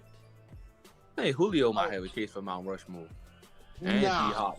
When they all done, they're gonna have a strong case. They're gonna kick a lot of people off. No, because you still got AB. Like AB is still like AB. D-Hop better than both. D-Hop better than him. All right, they do run it up the prime middle. Antonio Brown? Yes. D-Hop better than a prime Antonio? Yeah, that's the case. We're going to have to take that as halftime. Yep, and we do have halftime. Let's just take a look at the stats real quick. Trevor Lawrence, 9 of 13, 127 yards, but he also has 5 carries, 26 yards, and a touchdown. James Robinson having a good night in the first half, 12 carries, 64 yards, and a touchdown. Joe Mixon not having a good night, 5 carries, 14 yards. Joe Burrow, 8 for 12 for 95. Tyler Boyd, the leading receiver, 3 carries, 64 yards. Goat Gotsis, the defender for Jacksonville, has a sack and a tackle for loss, as well as Wilson, the linebacker for Cincinnati, a sack, tackle for loss, and he was the one that had the goal line stand against Trevor Lawrence. But the Jacksonville Jaguars take a 14-0 lead into half. The Bengals will get the ball after halftime. All right, so what's the debate? So prime Antonio Brown or D-Hop? DeAndre, yeah, that's hard, man. I love DeAndre Hopkins, but bro, AB was that dude. Yeah, I would take D-Hop as well, but I do agree in a sense with Spoiled that it's closer than Chris you're making it seem. I think I like a prime Antonio Brown was insane. Close. He was insane. I'm talking about cooking every corner in the league. Every Jalen corner. Ramsey into the league. If Jalen Ramsey didn't enter the league, man, we just don't know. Every corner. Like, For Antonio real. Brown at the height was gnarly. The route running was pristine. Now what I give over that gets D-Hop over AB is because D-Hop been playing with worse quarterbacks. Yeah, I mean, I'll probably give that. he had Big Ben. I'll probably give that to D-Hop. Yeah, he had Big Ben. And Big Ben was force feeding AB all game. I would take AB over D-Hop by a hair. I mean, I see the argument, but I agree with Chris. I would take D-Hop as well. D-Op's a monster as well. But I don't. Yeah, but we Brown's also got the best wide receivers. Antonio Brown's a monster. D-Hop could have 1,500 yards with Tim playing QB. I mean, of course he could, dude. I'm a beast. Like, then we also got to talk about the conversation who's been the best wide receiver since 2010. That's hard. That's hard. Calvin Johnson was still in the league at the time, and Larry Fitzgerald was still in his prime. So D-Hop is way out of that list. I mean, I can say just the same thing that you said earlier about Zeke compared to DeMarco. Zeke had never had a year like DeMarco. I don't think D-Hop has had a year like Antonio Brown. No, he never did. Like Antonio Brown, the top of Antonio Brown was pretty incredible. What was his top stat line? I don't know.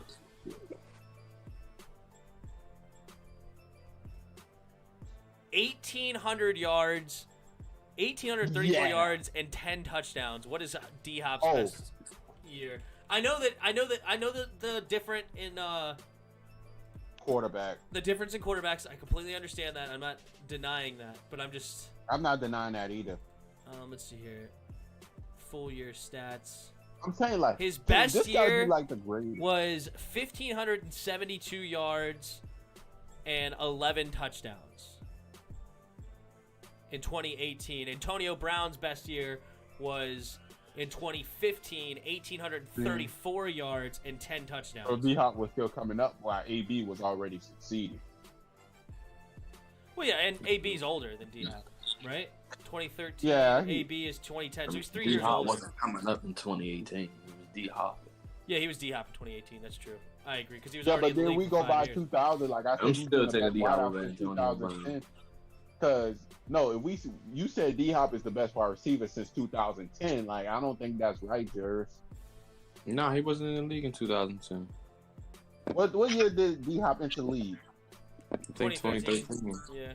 2013. So by then, like, But Antonio Brown wasn't better than Calvin. he weren't. No, that's not even debate. Calvin Johnson was way better than Antonio Brown.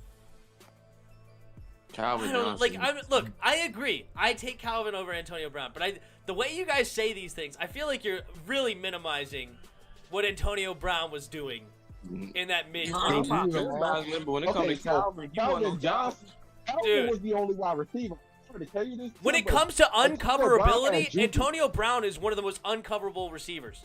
So Same with Calvin. Calvin is uncoverable. Well, He- what did Darrell Rivas do? What did Jalen Ramsey do? What did Darrell Rivas do? Rivas What shut him did down, Jalen Ramsey do? Rivas shut Jalen everybody AB down, huh? Thank you. Same with Jalen Rivas Ramsey. shut everybody down. Well, you said he was uncoverable. Same with AB. hey, AB got shut down by Rivas Jalen Ramsey. different, bro. You got to count Rivas out of it, right? Oh, what You up, act like Protect? AB never got locked up. What's You up, act y'all? like you act like Jalen Ramsey is just an afterthought. Man, once he got on to AB, it was over. Jalen Ramsey locked that boy down.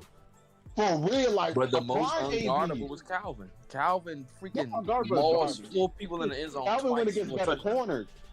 Yeah, Calvin went against better corners. He killed the Cowboys. I'll never forget What that. up, game. Andrea Eastman? Who am I going for in this game? I don't necessarily have a Calvin preference. Johnson destroyed them boys. I would have picked the Bengals ahead, but you know, if the Jacksonville Jaguars win, I don't mind. Same with Larry. But anyway, Same with Larry. Larry was a beast, but I don't think he's in the Calvin Larry Johnson was- conversation either. Larry was better than AB, if you ask me. Larry's probably one of my favorite receivers of all time. Yeah, I love Larry. Talk about a class act. Just an absolute Hey, you go stud for Larry. on the field. I love Larry. Everything about Larry Fitzgerald is just And then top leadership, notch. I also take leadership into account. But that boy AB was not a leader. This Oh, man no. twerking in the AB end was zone. not a leader. He was a nutcase. Yeah, That a man was a nutcase. nutcase. Largent was a beast. You keep trying to force Largent. Okay, Largent, I understand what you're saying. He did a lot of good stuff back in the 80s. Okay, fine. Steve Largent was really, really good. But are we being real? Are we comparing Steve Largent compared to these guys? Red Wings. Julio Jones' definition of uncoverable. He's the only guy to ever make that. Okay, let's put a pause right there on Julio versus the Legion of Boom. Okay, let's put a pause on that. Like literally, they had Gronk scamming them. Like I think you gotta excuse every wideout on the Legion of Boom. I mean, the only receiver I seen beat the crap out of Legion Boom was Kelvin Benjamin. And yeah, like that's the only one. Like, Like, No, Kelvin did Julio Benjamin- Jones? Dang. What did Julio He was Jones against really him? I don't good. know. He I was think he got really 100 good. yards or something, but literally, I'm saying it right here. Everybody who played the Legion of Boom, who's the number one receiver, gets a pass. Everybody get a pass. There's just no way. That team was just too dang good. Like, if you had Gronk scared to run in the middle of the field, there's no way. That was their identity. When you got Cam When Chancellor a rookie and Wally Julio Jones dominated the Legion of Boom. That's what I read right here. And what was his Dude, stats? Red Wings, I don't his think you stats. understand. Every number one wideout got put in their place versus the Legion of Boom. Everyone. At some point in time, yes. Boy, it's no different with the Red Wings. Hey, man, Legion of You Boom said was like Largent's a that. top 10? Is Largent a top? I don't know about Largent's a top Largent. 10. I don't think he's team 10. I ain't Because gonna you lie got to you. Harrison on the Colts. Like, you got a lot of people that can contest for that. I don't know if I'm Largent's glad. top 10. I really don't know that. I mean, granted, I don't know much about Largent, but I just looked at I don't think he was that even that big. Would Steve Largent? He had a good year. Kotek could be like only everybody. 5'11". Oh, what you say, Sport? I said, why would I not give him a pass? They found a young Bobby Wagner. I mean, the stat line is there. That's a ton of bro. 1,000-yard years. 1, 2, 3. It was over. 8 out of 9 years. The only defense that could be better than that defense is either the Ravens or the Broncos defense. Those are the only two defenses that can match up with the Legion of Boom. Oh, When sorry. when Ed Reed and Ray Lewis was playing, now. that's You it. disrespecting the 85 Bears, bro. 85 Bears is different, bro. 85 Bears Different is era, not but better still, than the bro. Ravens. That's the best defense. Bro. You taking Ed Reed? You really taking Ed Reed over the Bears? Yep. Are you taking Ed Ray Reed Lewis over what? Urlacher? Time out. Hold on. What you say? I said you taking. He was saying the you only taking defense better than Legion and Boom were the 2000 Ravens and the 2015 Broncos. Ed Reed wasn't I said, on the hold 2000 probably Ravens. 85 Bears. Ed Reed wasn't on the 2000 Ravens. Ed Reed played with Ray Lewis. I know I ain't tripping. No, I know, but he won the He Super Bowl in wasn't on the 2012. 2000 defense though. But he wasn't on the 2000 defense. With Zorn as his QB. He got drafted the year after that. He got drafted 2001. I'm about to say. Show me a Hall of Fame wide receiver that spent his entire career with a bad QB. I don't know. DeAndre Hopkins about to be one. Trey Hopkins. Who's better? Well, he's better, going. Brian He's Urlacher playing with or Ray Kyler Lewis? now. You can't say Who's better? Kyler's a bad Who's better, QB. Brian Urlacher or Ray Lewis? Jared. Ray who's better? Lewis. I'm taking Ray Lewis. What we talking Ray about? Lewis, the greatest linebacker ever. Oh man, I love Urlacher. My man Ray was the realest. And He was weird. on and off the field, bro. If y'all catch my drift, I can't say no more. When you got Jerome Bettis He scared ain't of you, do you that. He ain't automatically do get that. I that know what you're spot. talking about. I don't care what you got. If you got I don't Jerome think you did Bettis that. Wild scared turkey. of you, you got So that you right. stop playing. I don't care what nobody said. I'm saying, Jared. Jerome Bettis did That not is run up the Largent middle on only. Ray. I don't know. Tim. I don't know much about Largent, but anyway, sorry. Tim, I just Jerome can't do it. Bettis did not run up the middle with Ray Lewis there. Heck no, He he did didn't. it. Boy, he'll get He he'll get did it. steamroll, boy. I just remember Brian Urlacher absolutely running down Mike Vick and take the sack. I mean, And I seen Ray Lewis bully Jerome Bettis for an entire game. Jerome So, Bettis was a beast, but Mike He ain't Vick bully- was He ain't incredible. bully Eddie George. Oh yeah, Eddie George was like Eddie one of George the- ran that man. George was like, No kidding. Largent was a model of consistency who held the career reception yardage and touchdown record at the time of his retirement. His prime years were spent with Jim Zorn and developing Dave Krieg. Not exactly the king of beers at quarterback. Sorry for trying to Reed, give the now retired. of course nobody came close to those numbers. It was the Legion of Boom. Eddie George was a monster. Legion of Boom. Largent was. They So were the the Legion of NFL Boom. app has him ranked Boom, sixth. boom, No, boom, number boom, 5 boom. out of 10.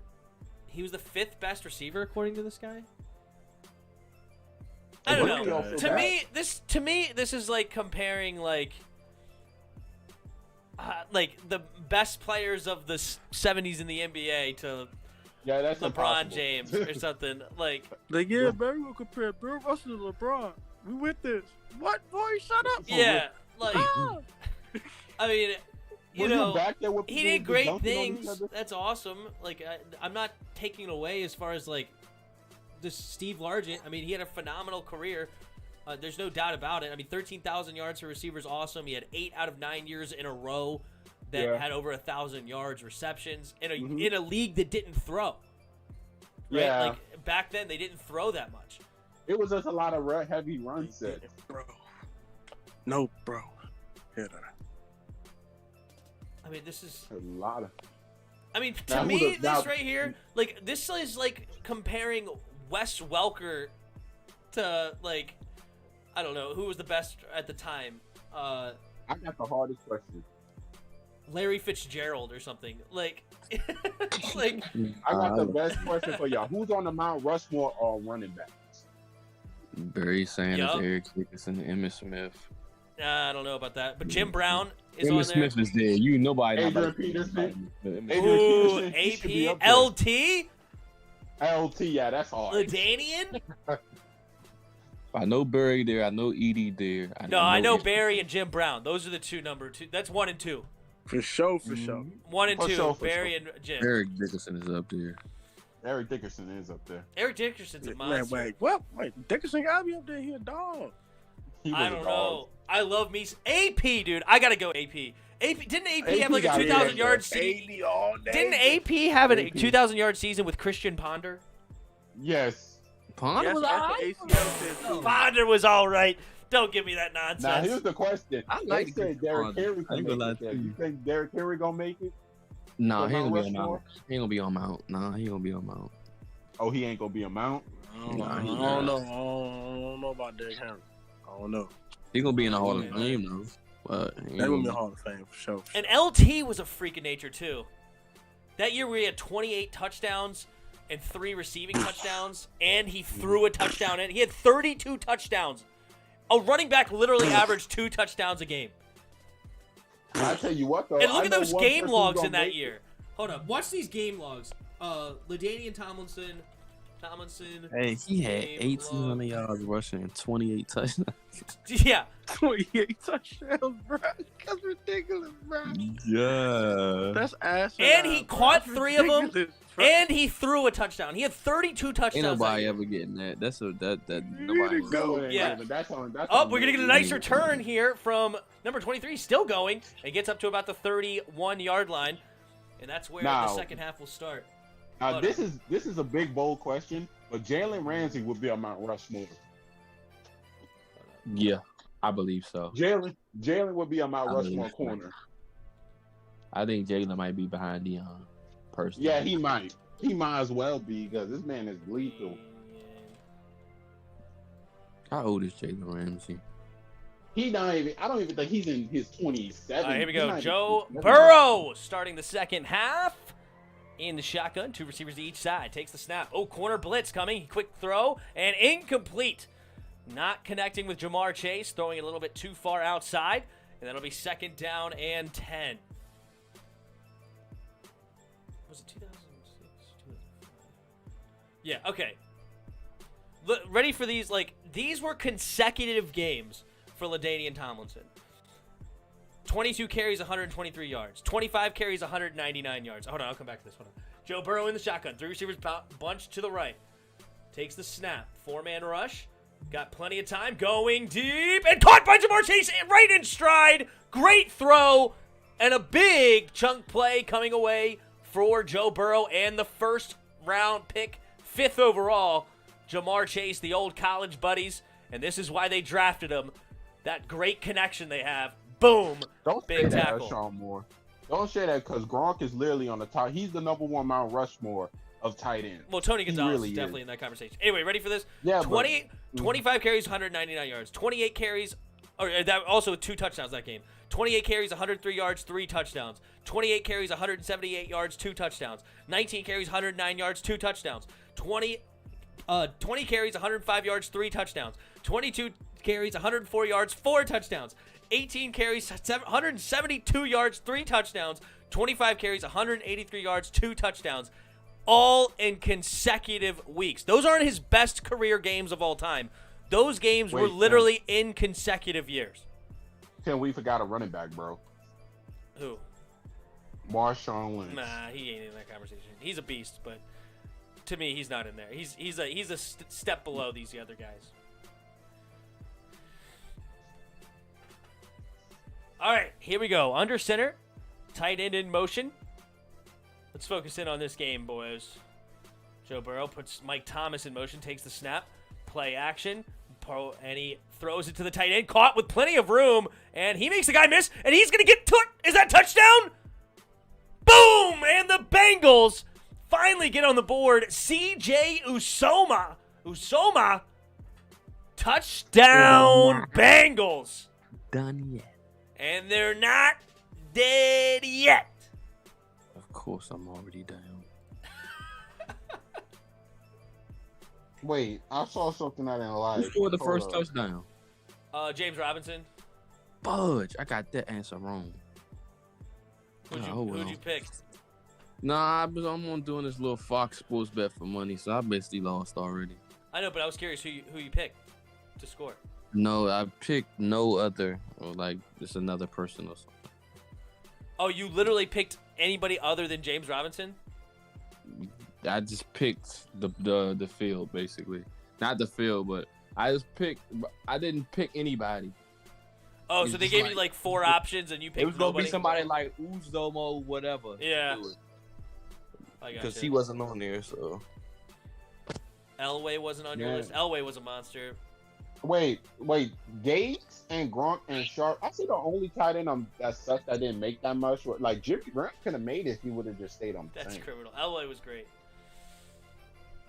I really don't want to get into another quarterback rank debate though. That's one thing we all going to disagree on. Yeah, let's just focus in on this game. Let's have some fun.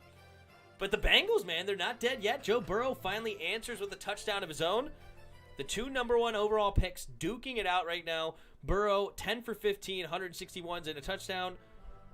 Trevor Lawrence, 9 for 13, 127 yards, but also has 5 carries, 26 yards, and a touchdown. Both of them playing really, really well. Only have been sacked once each.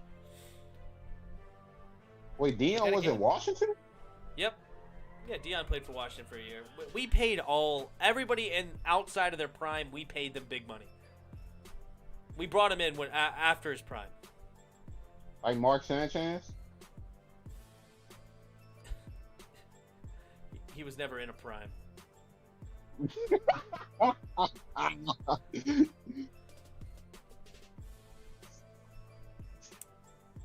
Deion was the ultimate. Deion was the ultimate. Like I think he's the Kevin Durant of NFL history. What? I say Deion Sanders has to be the Kevin Durant of the NFL. I mean, why? Like this man went to almost every good team to win his rings. He did travel a lot. Yeah. I don't know if I'd still compare him to Kevin Durant, but he definitely traveled. I was about to say the weird comparison. Like he did go to the 49ers when the 49ers started sucking. He went to the Cowboys. You could compare him. Man. What about the comparison to Dwight Howard? No. Dwight Howard's played for like 7 teams. Yeah, but like he didn't go to teams to automatically win a ring though. Like, well, he tried. Yeah, he tried, but he failed. Well, he finally won. He won one. I'm about to try to watch this Street Schools video because he said he was going to mention our names. I want to see if he did. Oh yeah, he said that. I'm curious too. All right. McPherson in to kick away for the Bengals. 13-12 was left in the third quarter. Evan McPherson, the booming leg, kicks it out of the end zone. I know he missed a field goal earlier, but he really does have a booming leg. He really does. All right. See if the Jacksonville Jaguars can keep the pressure on. Ooh, boy, you got 8 points. Who's he at playing? Jamar Chase. Oh, nice. Doxy has Joe Mixon. DRG has I had no choice. Shepard got hurt with a hamstring, so I had no choice. Let's see who Tim got playing. 13. Ooh, Tim got 11 points. Yep. Trevor Lawrence in the shotgun. 3 receivers to the left. And he's going to hand it up the middle to James Robinson, who dives ahead for about a 3-yard gain. Up to the 28. 2nd and 7 coming up for the Jags. Tim, don't do it to him again. Don't do it to who? You are so underrated. One of the best hands down. Thanks, Dollar Strip. Appreciate it. You got like 60 players on your roster. Trevor Lawrence in the shotgun. 3 receivers to the left. Takes the snap. And again, he hands it off this time to right to James Robinson with nowhere to go. Bengals all over him that time and get a tackle for about no gain. 3rd and 7 now. Hubbard in on the tackle for the Bengals. I want to get, you know what? I'm not going to say nothing. Let's go speed him, sneak and do it. Sneak and try to do it. Don't jinx the kicker again. I totally jinxed him. I realized how much I was talking about. Anyway, Trevor Lawrence in the shotgun. 3 receivers bunch to the left. Pressure coming from the Bengals potentially. Yep, they rush 5. Stunting in, but good pickup. And then they have to throw it. No, the late rush gets there. Trevor Lawrence panicked. Had to go to his check down. And incomplete to Robinson. 4th and 7. And the Bengals are finding new life. After down 14-0 on the half-yard line. A huge defensive stand. Keeps it only 14-0, and now they scored a touchdown out of the half, and they will get the ball after a quick 3-and-out. And the Bengals, they're not dead yet. Dude, I talked Evan McPherson up so hard. Oh, we're getting a return. And he's not going anywhere. Boyd spins off a tackler. He hits his own player. Now he goes backwards, and he's going to lose yardage on the punt. And now they'll start at about the 14-yard line. Tim is going to make his foot all this fall off or something. Dude, I was hyping this kid up so hard before his first miss ever in the NFL. That is hilarious. Oh, my, like, he was my favorite kicker coming out of Florida. He's 4 for 4 on the year. He could kick it from a mile, 100-yard field goal. Like, oh, my God. That was funny. I mean, there's no ifs, ands, or buts. And then right before he kicked, I was like, wait, I hope I didn't just jinx him. And then he messed it. 14-7, what'd I say? I don't know. I may have said something crazy. 14 to what? What'd I say? 14-9? 14-6? Who knows? Sometimes I just get to talking. Just get to talking and not really understanding what's coming out of my mouth.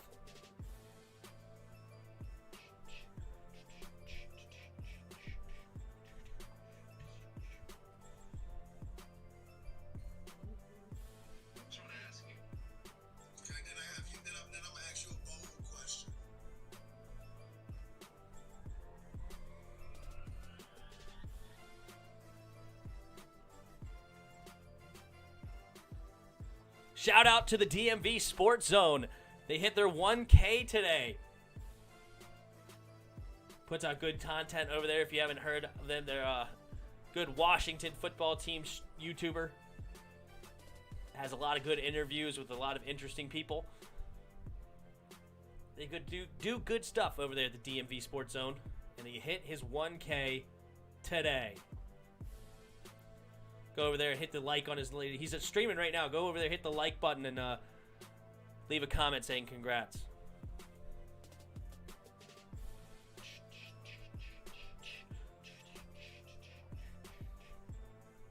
Gonna grab some grub. Be back later. Sounds good. Bad his fafa.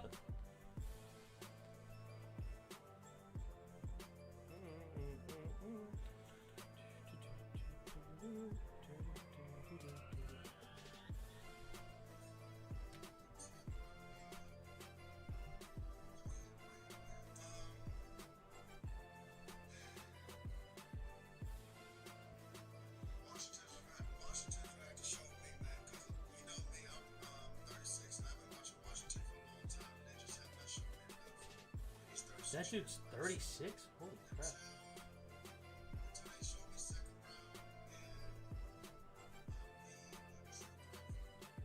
All right, here we go. Joe Burrow under center. I formation. 1st and 10 from their own 14-yard line. Tight end in motion. Then he goes back.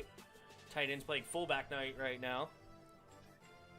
Joe Burrow takes a snap. Pitch play to the right. Joe Mixon following his blocks. Knight cuts up the middle. Hurdles a man. Oh! Doesn't get over the hurdle, and number 42 says, no, no, no. No, no, no. Man, he leaped high. I thought he was about to clear him. He really, jumped. Tim? Dude. He barely didn't get him. Hey, Tim. Yeah. How did he pull that off? How did who pull what off? That jump. He literally almost cleared him. I know. He's got some... He has more ups than UPS. Joe Burrow under center. Tight end in motion. Joe Mixon the single back. takes the snap. They're going to run to the left. Joe Mixon, nice cut up the middle. And it is a first down for the Bengals, up to about the 27-yard line. 10:40 to go here in the third quarter.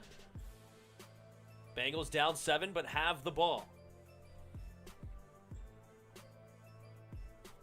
I said 14-0. Oops. Oopsies. All right. Joe Burrow in the shotgun. 2 receivers to his right. Jamar Chase to the right. Now he's looking left the other direction. Going deep. And back shoulder catch. Yes, sir. Beautiful catch. It's Irvin with it, but there's a flag on the play. Is it going to be holding? See what the ref says here. Beautiful back shoulder throw there. Looking like Aaron Rodgers with that throw, Joe Burrow. Waiting to see the ref, what he has to say. Is it coming back or is it a foul on the defense? Cincinnati. They're talking to the Cincinnati. Hands to the face, number 37, defense. Penalties declined, and it is a first down. Great throw. Joe Burrow. Oh, yep. It was actually Tyler Boyd on the other side. It got hit in the face. But it doesn't matter. Blake Jarwin with a nice out and up. Boom. Beating Campbell downfield. Great throw. Great placement. He saw that Campbell had his back to the quarterback. Whenever the corner has his back to the cornerback, that's when you got to attack because they're not seeing what you're doing. What a concept. Total yards already in this third quarter. 107 yards for the Bengals. Only 3 yards for the Jaguars. They're up to the 48-yard line of the Jaguars. 1st and 10. Joe Burrow, under center. He's telling the crowd to quiet down. You're making too much noise. Let the offense work. You make a lot of noise on defense, not offense. Takes the snap. Play action. And he's going to do a screen pass to Mixon, who drops the pass. It is a forward pass. Looked like Chason jumped on it in case it was a fumble, but nope, it was a forward pass to Joe Mixon. So that's going to be 2nd and 10, but bad drop there for Joe.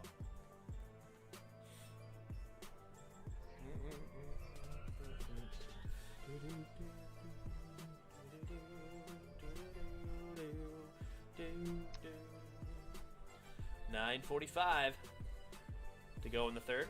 Empty backfield set. Joe Mixon motions out to the right. Takes the snap. And only a 3-man rush. Weird play design, but no, the easy pitch and catch on the out route to Tyler Boyd. And another first down conversion for the Bengals.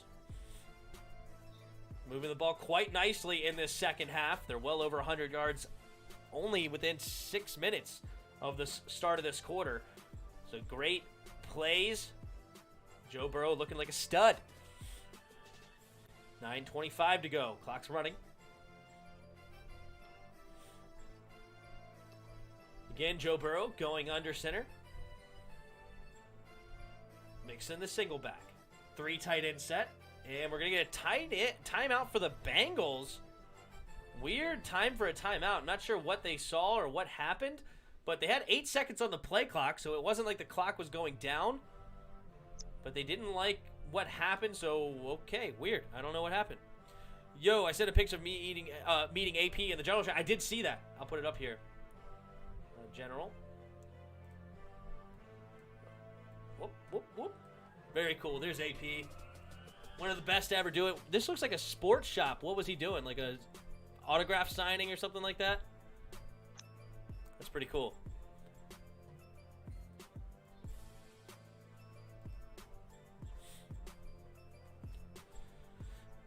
All right, 1st and 10 again for the Bengals, up to the 41-yard line.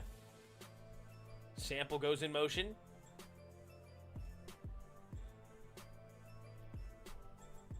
Takes the snap.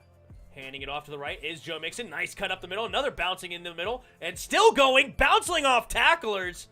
And another first down for the Bengals. Joe Mixon, stud running back. Weird stuff's going on after the play. Hopefully no flags get thrown here. A lot of pushing and shoving.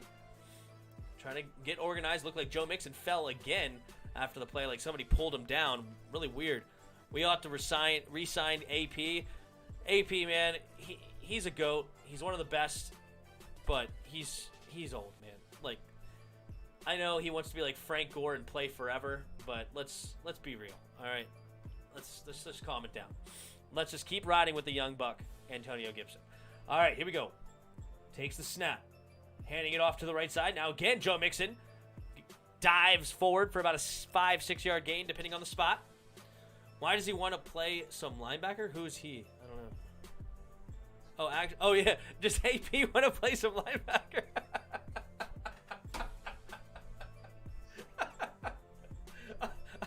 I missed that one for a second there, Bond. Nice. Recorded the whole thing, but I haven't made it a vid.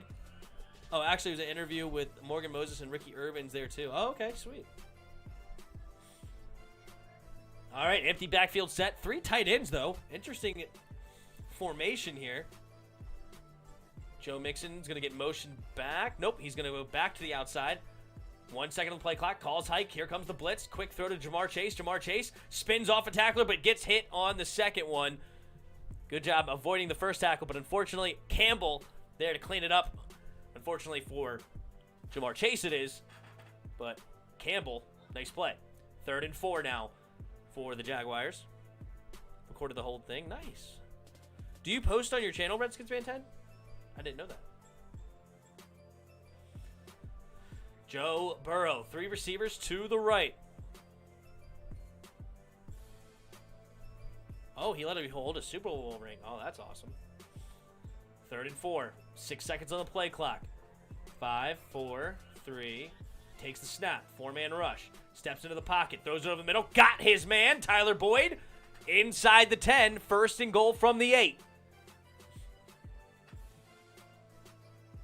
Oh, Miles Jack is claiming a push-off. Let's see. We're watching the replay. A little bit of a push-off. He may have a point. He kind of gave him the one-hand stiff arm at the top of the route. I think Miles Jack actually has an argument there, to be very fair to him. 6:30 to go here in the 3rd quarter.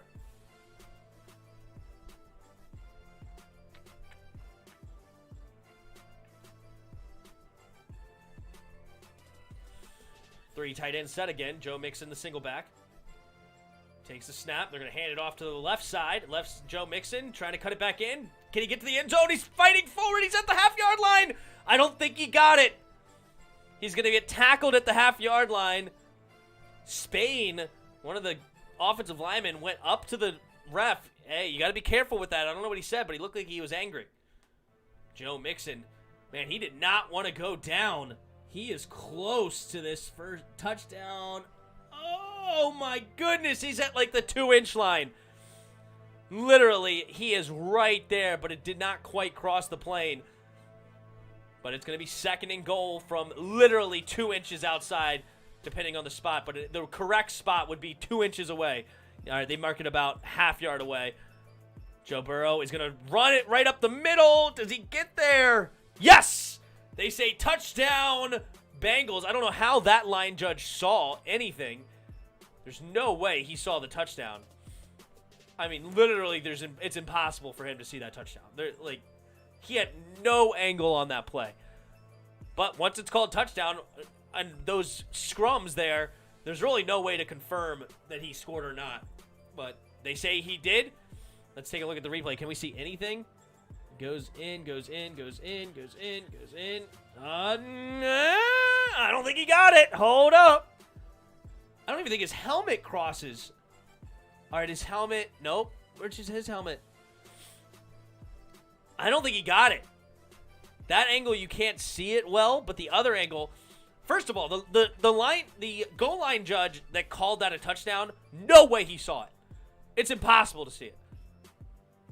Oh my goodness, Auden Tate was left wide open, and they didn't even look his way. But it looks like the touchdown is going to be confirmed, potentially. All touchdowns and turnovers are reviewed. It's going to be a scoring review. I think if you look at the other angle, I don't think he got it. I really don't think he got it. You record a lot of stuff, but mainly I got you. But yeah, there you go, Hawk TV. They're coming back for you.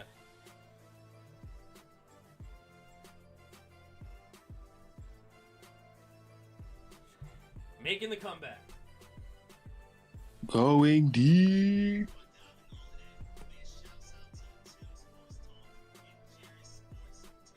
Hello? What's up, man? Check your messages. Yep, I'm listening right now.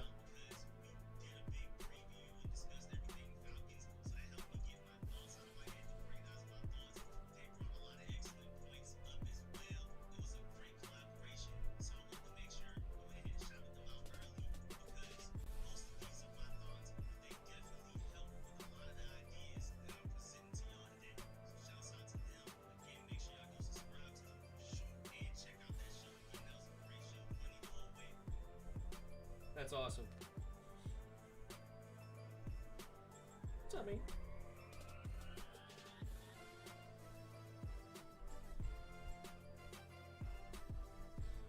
That's cool.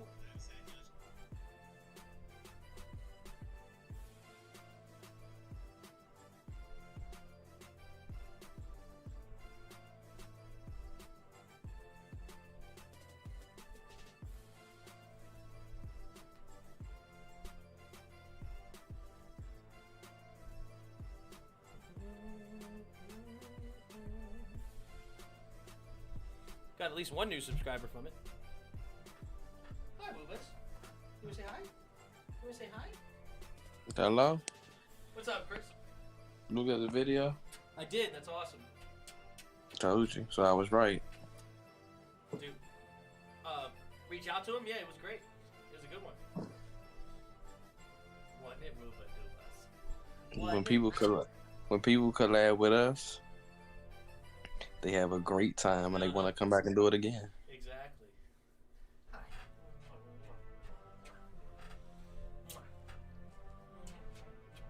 Going deep.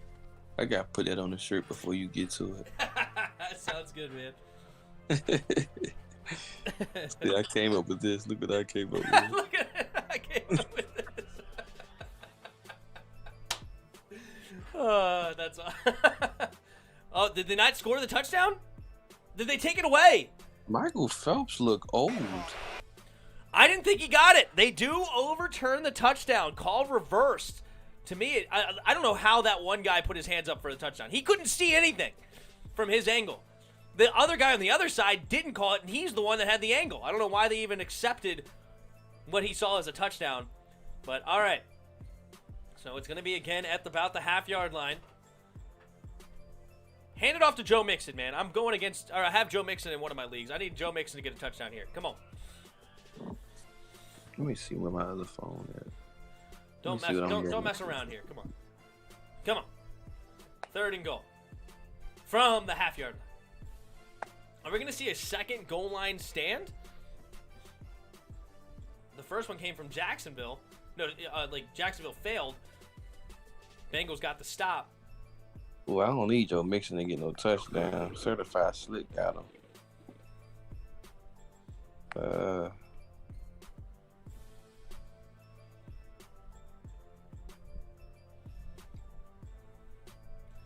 Third and goal. And a lot of stuff going on right now. I don't know why. What's taking so long to call hike? Let's run another play. Come on. Come on. What are we doing here?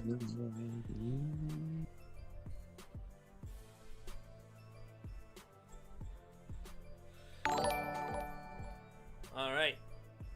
Oh, thanks for another subscriber. Appreciate it.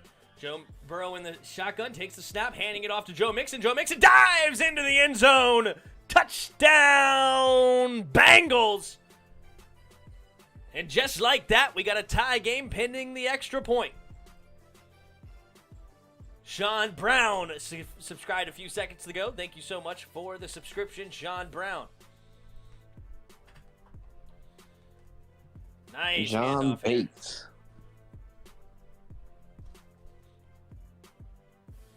Extra point. John Bates. What about him? Nothing. Evan McPherson in to kick in the PAT. Kicks down and up. Right down the middle. Evan McPherson. Good from both PATs. Missed a 43-yard field goal earlier, but we have a tied ball game, ladies and gentlemen.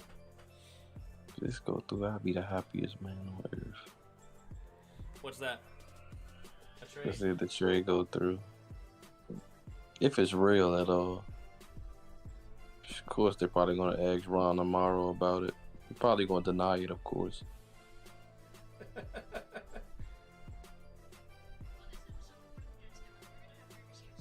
But if he be on his tail, he'll be so happy.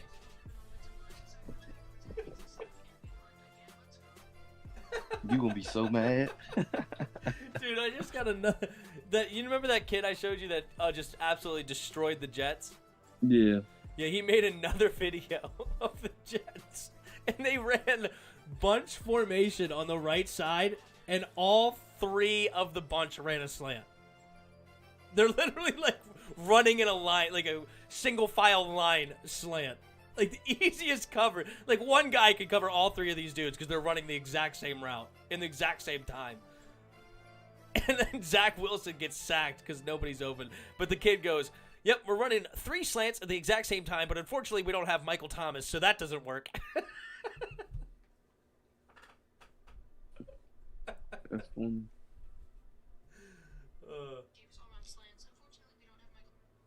Boy, you sent me one of the dumbest trades I've ever seen in my life. Unfortunately, we don't have Michael Thomas, so that doesn't work. We also don't have an offensive line, so Zach runs backwards and takes a sack, and we punt again. Let's go. I actually hit the wrong players. You said what? I actually sent the wrong players because I'm in here eating and I'm not trying to ruin my phone. Oh, well, you better send a better offer than that.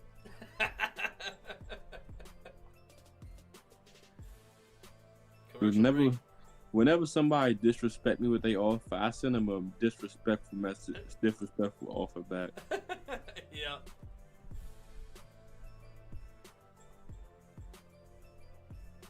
Who knows? That might work if you're trading Mark Hearns. It made me. He's 2-1 right now. So what a beast! What a goat! 2-0. DRG about to get whooped. Doc see whooping him right now. Boy, you can't afford to go 0-3. I mean 0-4.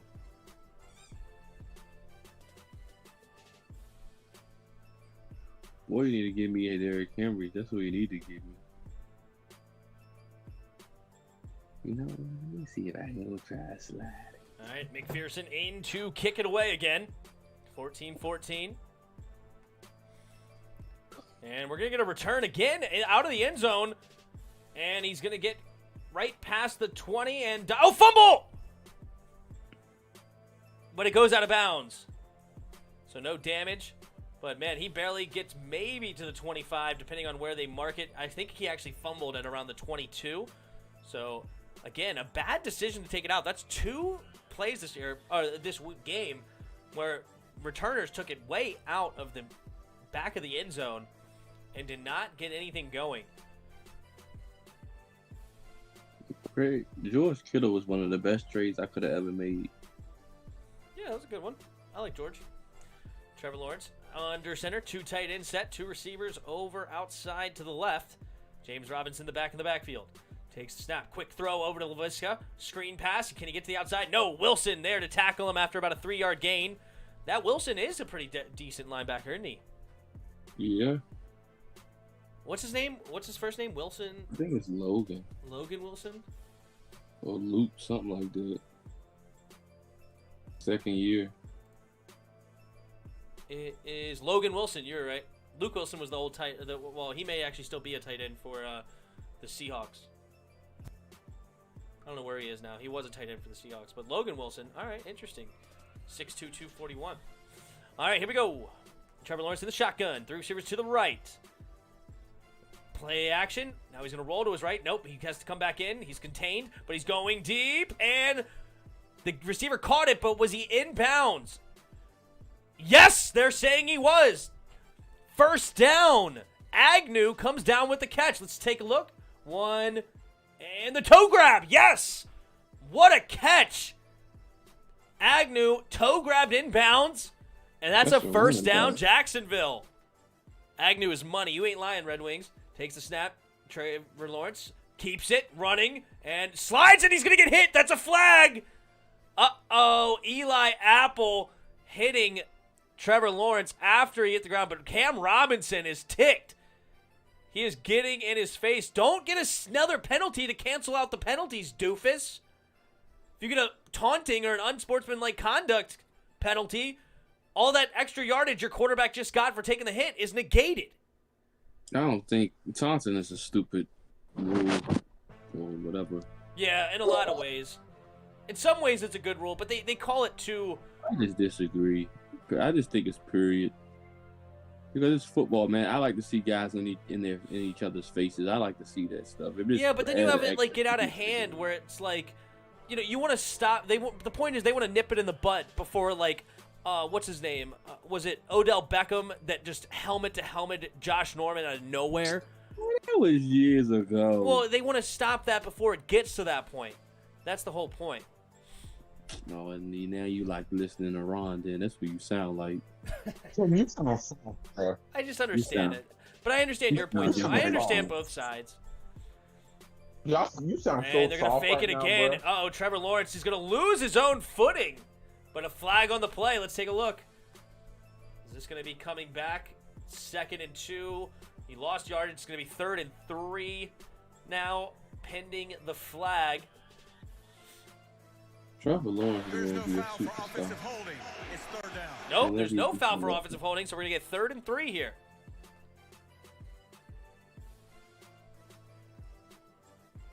Imagine if football did the same thing as hockey. Yeah, that would be fun.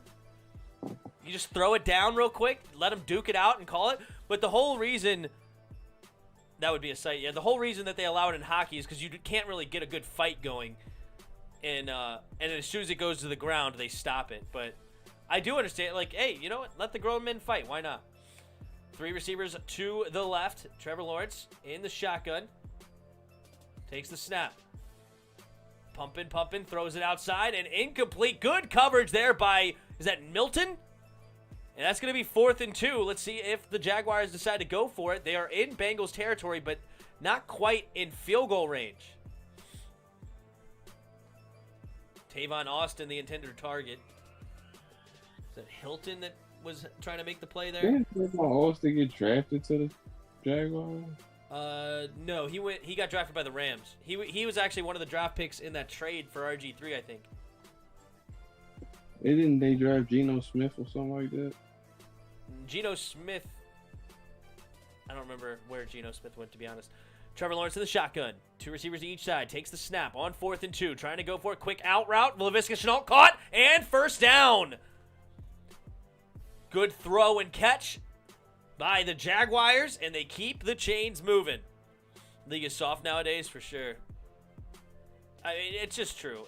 There's a lot of ways it's very, very soft. 100%. But you know what makes it soft is there's too much money involved and there's too much liability. They're going to change the rules then. Football players are trying to get health care for life. If that's the case, then you're going to get a lot more different penalties to prevent injuries because the NFL don't want to pay for your medical bills for the entire of your livelihood. That's why don't strip the game from other people. Just stall, cover so you can't get in another person's face. Man, that's too soft. Too soft. Yep, 2.5 minutes left in the 3rd quarter. Jacksonville driving. It's 2nd and 8. Trevor Lawrence. Geno Smith with the Jets. That's what I thought. But I didn't want to say it out loud. I'm not going to lie to you. But thank you, Redskins fan 10. 3 receivers to the right. Takes the snap. Play action. Looking left. Rolling left. Now he throws it underneath. Caught by Arnold. Arnold with a big hit. And stays on a feet. But swarm tackle by the Bengals. Prevents him from gaining any much more. And it's about a 5-yard gain. You like Dan Arnold yet? Dude, it wasn't even Dan Arnold. I keep thinking I see 85, but it was actually 86. It was Hollister that made the grab. Every time it looks like, I mean, they're all their tight ends look exactly the same.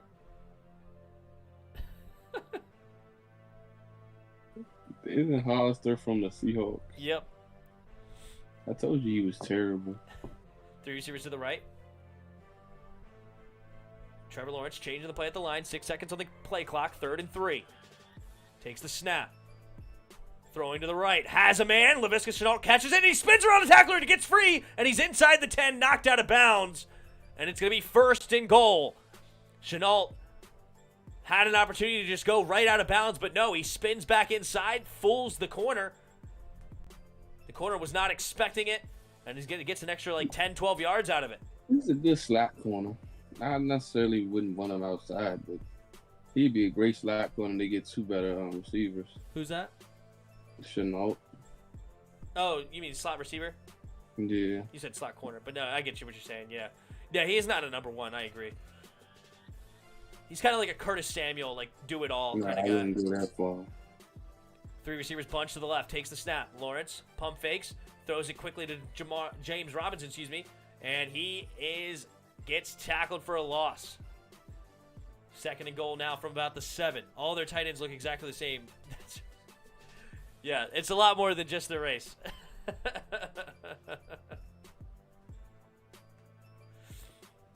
They're all built the same. I bet, here, let's look at this. Hold on. I'm just curious.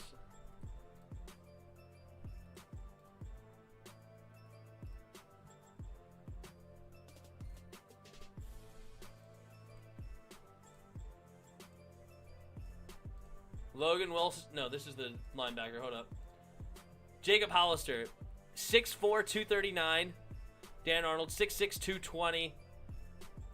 Luke Farrell, 6'5", 258. So they're all a little bit different in size.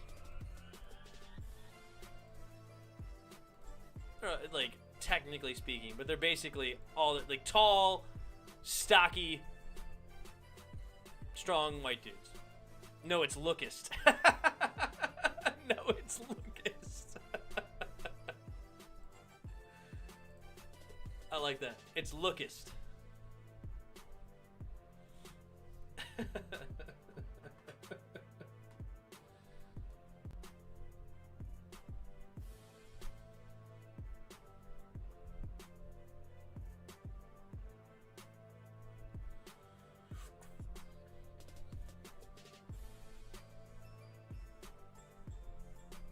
I had too many people on my team.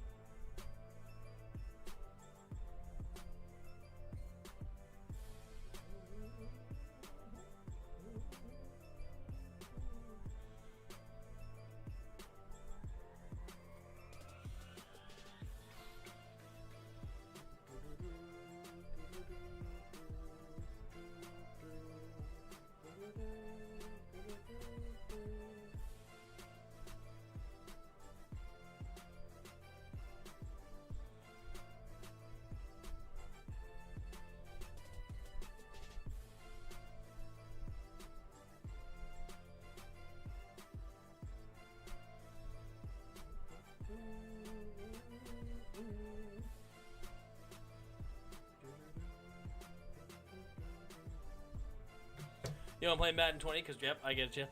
Because Redskins. I'm the QB because Haskins. All I'm doing is throwing it up to Terry, and he's catching it almost all the passes I throw to him. He's a beast. What a beast. He's on rookie. Get on rookie. He's on rookie. Yes. Nope, What's Terry's that? just that good. I could break Jerry Rice's record in a game, putting on 15 minutes and on rookie. Wait, Jerry Rice's record? What record? No, I'm asking which record. Receiving yards. Like in a single game or in a whole year? In a single game. Oh, okay. Well, yeah, I mean, you should be able to break the single game record on rookie with a 4-minute game. Nah, you need 15 minutes because the closest you're going to get to it is about 20,000. All right, here we go. Trevor Lawrence, bunch formation, takes the snap. Trevor Lawrence, pump faking, and sacked by Henderson. Huge loss. He was trying to roll to his right, but too slow, and Trey Henderson gets the sack, but there is a flag on the play. Let's take a look here at what it is. Looks like a hold against Cincinnati. Holding. Defense, number 24. Yep, hold. Defense. Oh, no. Automatic first down. It erases the sack. Von Bell gets called for holding on defense. Dan Arnold gets the hold.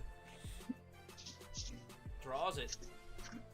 And Von Bell fell. Wow. That's tough. I hear you. There's a Bengals fan looking at the camera. Upset. Ticked off. All right, 1st and goal now again for Trevor Lawrence. Trevor Lawrence just went to the saying, I don't have the play or something. So Jaguars will use their first timeout. Now both teams have used their first timeout. Uh-oh. The speaker in his helmet, it seems like it's not working. He may have to... Wow, they're giving him a play card now. And they're trying to get him a new helmet. Okay, there you go. They get Trevor Lawrence a new helmet with the green dot.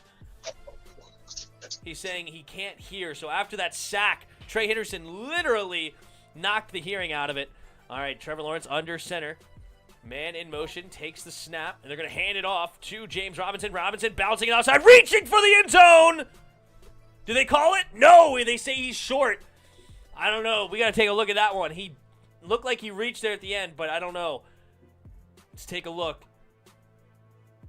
And he goes diving. He's on top of the defenders.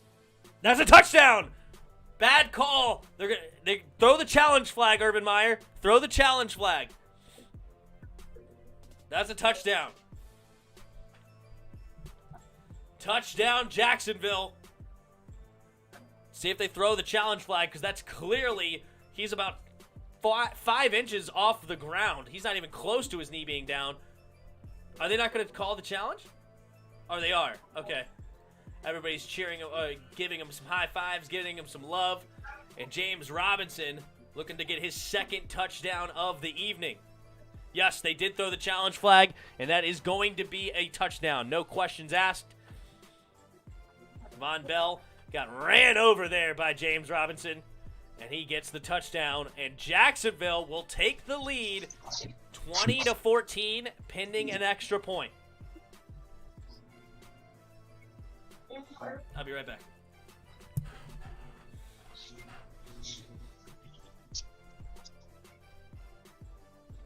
Hello? Jairus, hello?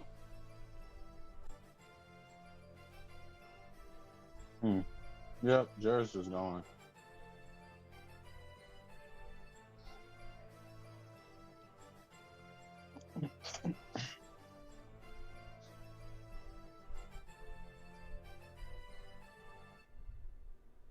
That's weak, Redskins, man. If you are on rookie, you should have at least 5,000 yards passing.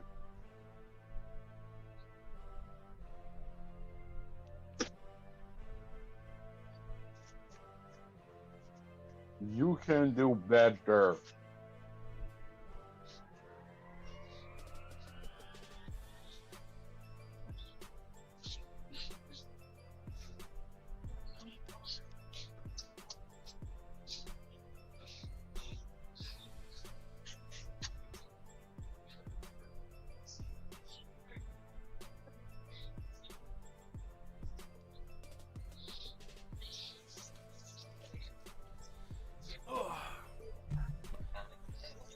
Madden.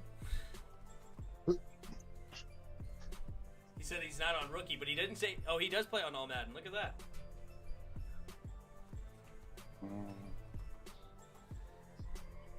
And he should have at least have 10 touchdowns, even though on all Madden. Just cheese the CPU. You heard me, Tim? What's that? Just cheese the CPU. Just cheese the CPU? Yeah, the CPU in Madden is very bad. It takes terrible angles and they don't know how to cover anything. Oh, yeah.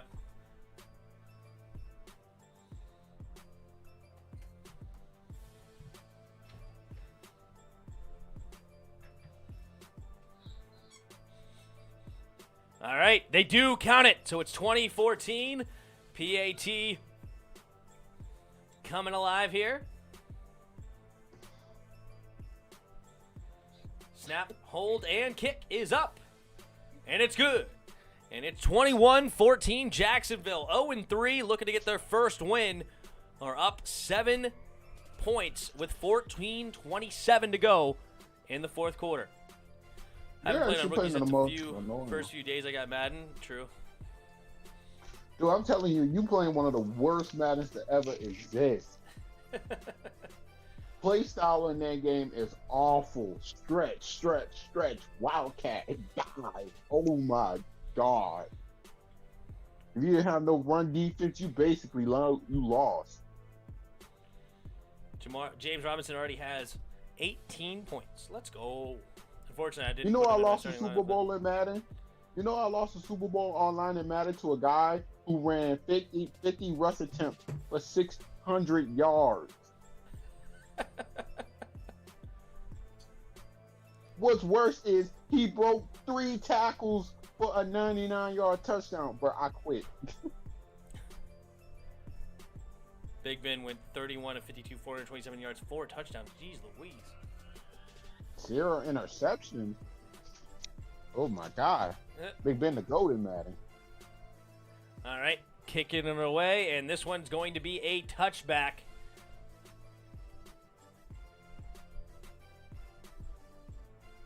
You think the coach said don't take it out no more? Right?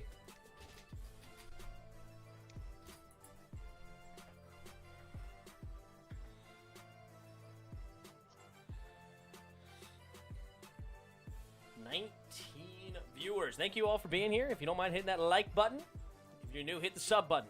All right, here we go. Joe Burrow in the shotgun, motions out, mix into the right. So he has 3 receivers to the right, 2 to the left. Takes the snap, 4-man rush, stays in and throws it quickly to Usoma. And it's about a gain of 8. 2nd and 2 coming up for the Bengals, looking to try to add points on the board to tie it up again.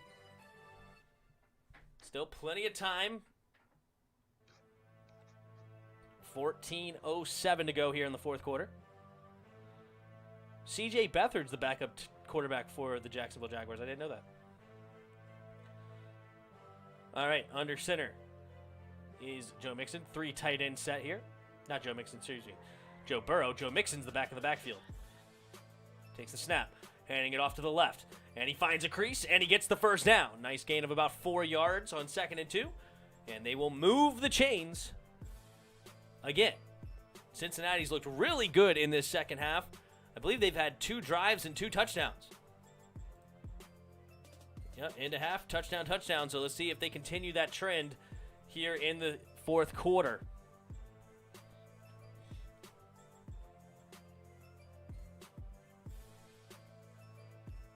Joe Burrow going to start this one under center. Again with a 3 tight end set.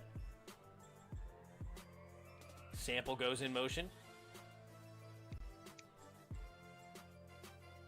Takes the snap, and they're going to run right this time. And he tries to jump cut, but this time they're all over it. And he barely gets back to the line of scrimmage.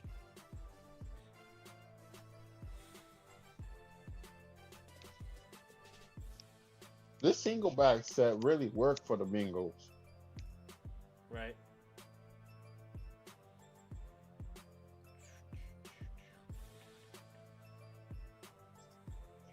Total yards this half, 167 yards for the Bengals, only 76 for the Jaguars. But Jaguars have a 7-point lead. Empty backfield set again for Joe on second down, rather. Quick throw and caught by Tyler Boyd, but only for about a 3, maybe 4-yard gain, depending on the spot. And it is about to cross the 12-minute mark here in the fourth.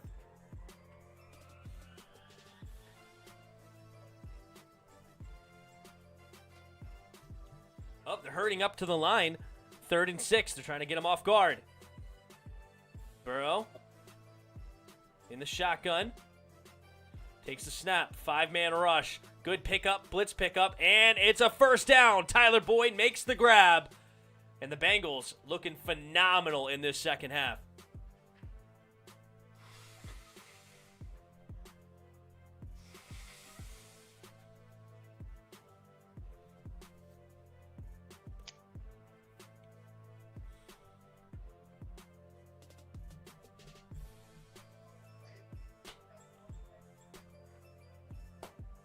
59 rush attempts. Jeez Louise.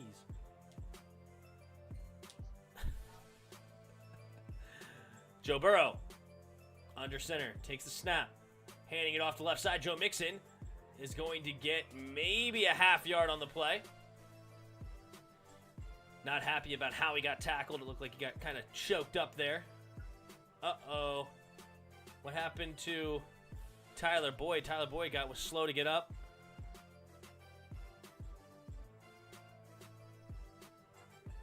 Looked like he grabbed his hand a little bit, I guess. Hopefully he's all right.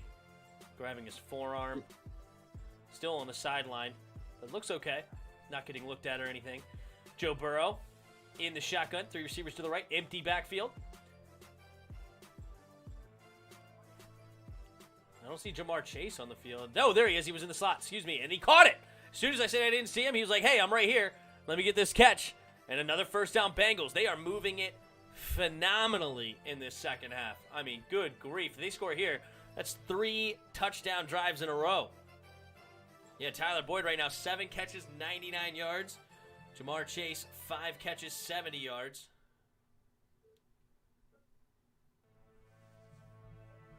Burrow. Got a fullback in the backfield, but they're in the shotgun. Takes the snap. Play action. Steps into the pocket, avoids the rush, going deep, and Jamar Chase tried to make a grab on it, and no deal. But, man, it looked like he got face guarded, but they're not going to call it. I don't know if the defender got his head around there.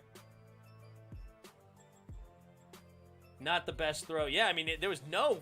I mean, that's clear-cut pass interference. I mean, good grief. Where's the pass interference? He makes no attempt to turn around for the ball. He completely just guards Jamar Chase. That's not allowed in the NFL. Got away with the one there. I don't know how that happened. All right, 3 receivers to the left for Joe Burrow. They like this empty backfield set, taking the snap. Quick throw over the middle, caught by Jamar Chase, and this one's good for about 6 yards. Jamar Chase got up and acted like he was going to run with it after he clearly got tackled. Not sure what that was about.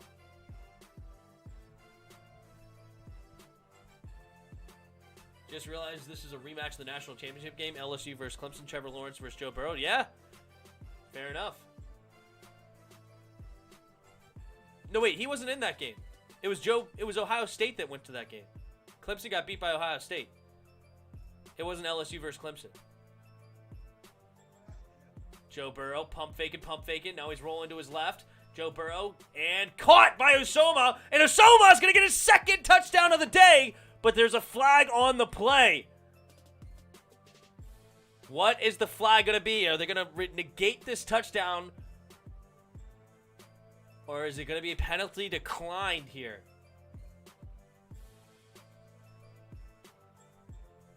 Hands to the face, defense. Touchdown, Bengals! Usoma getting his 2nd touchdown grab of the day. And the Bengals look to tie this one up pending the extra point. Great play there by Usoma. He had just a quick hitch route on the right side. Saw Joe Burrow rolling left. Kept the play alive. Kept moving, finding the open field.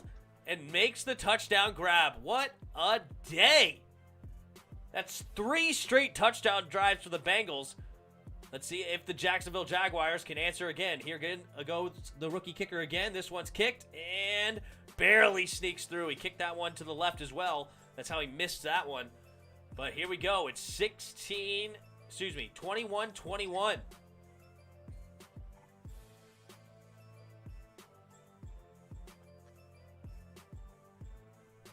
Crazy.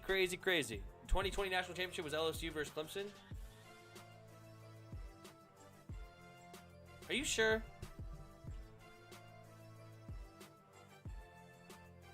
Oh, no, I'm thinking last year. It was Alabama, Ohio State. I'm sorry. You're right. I thought it was LSU, Ohio State. But no, you're right. It is LSU, Clemson. I'm way off. I'm sorry.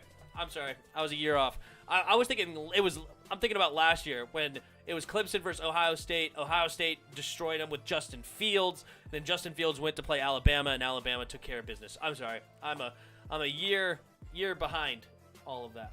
You're absolutely right. It was LSU. Still on the mic, Tim? Am I still on the mic? No, I was because I had a little problem. I don't know what you're talking about, but you're here now. I hear you.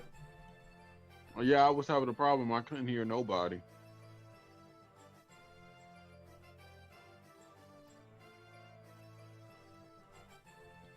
Couldn't hear nobody. Well, yeah. All right. Fair enough. It is a rematch of the national championship game. I was just more focused on its 2 number 1 picks.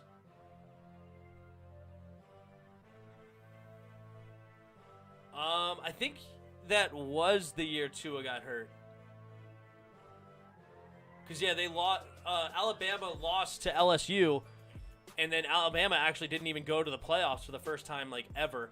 I think it was Oklahoma who went to play LSU. I think it was Oklahoma versus LSU, and then Clemson versus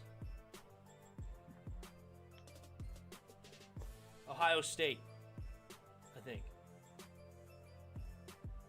Yeah, I think it was Clemson versus Ohio State. Yeah, it was. Because Isaiah Simmons picked off Justin Fields, I think twice actually in that game. Justin Fields threw 2 picks. He only had 1 pick all year, but he threw 2 picks in that playoff game. So it was Justin Fields versus Clemson. Clemson beat Ohio State. And it was LSU versus Oklahoma. And LSU just absolutely dominated Oklahoma. It wasn't even close. It was just an absolute blowout. And then it was LSU versus Clemson. And again, it was really not even close again. Joe Burrow just took care of business with one of the best college seasons of all time. I was just looking forward to this as the rematch between the two. Yeah, I was looking at it as the number 1 pick of 2020 and the number 1 pick of 2021. That's my initial thought process, not the college game, but both are correct. Evan McPherson kicking it away. And we're going to get another touchback. And Jacksonville will start this drive on their own 25 in a tied ball game.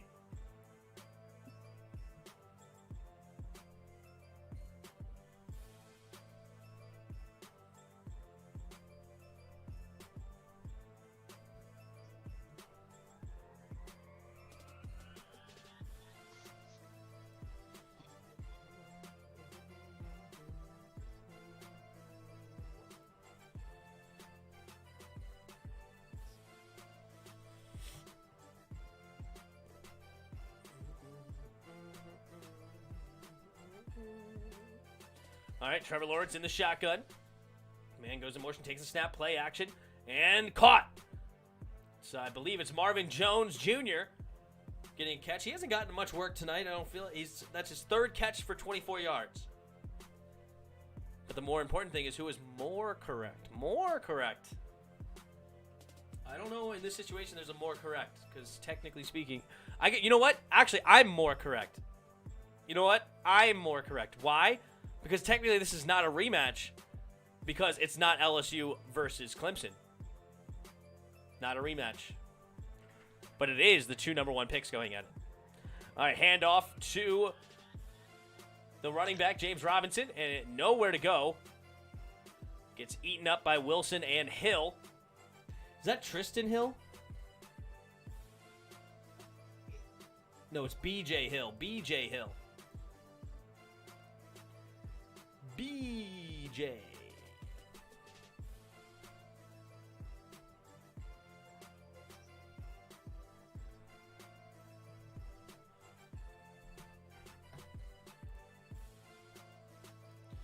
All right, Trevor Lawrence in the shotgun. 3 receivers to his right. Looks like a blitz might be coming here for Cincinnati. Nope, they only rushed 3. Lawrence pump faking, going over the middle. Caught by Chenault. Up to about the 44-yard line. And 3rd and 2 converted by Jacksonville. Technically speaking, statistically speaking, they were 2 first overall. Statistically speaking.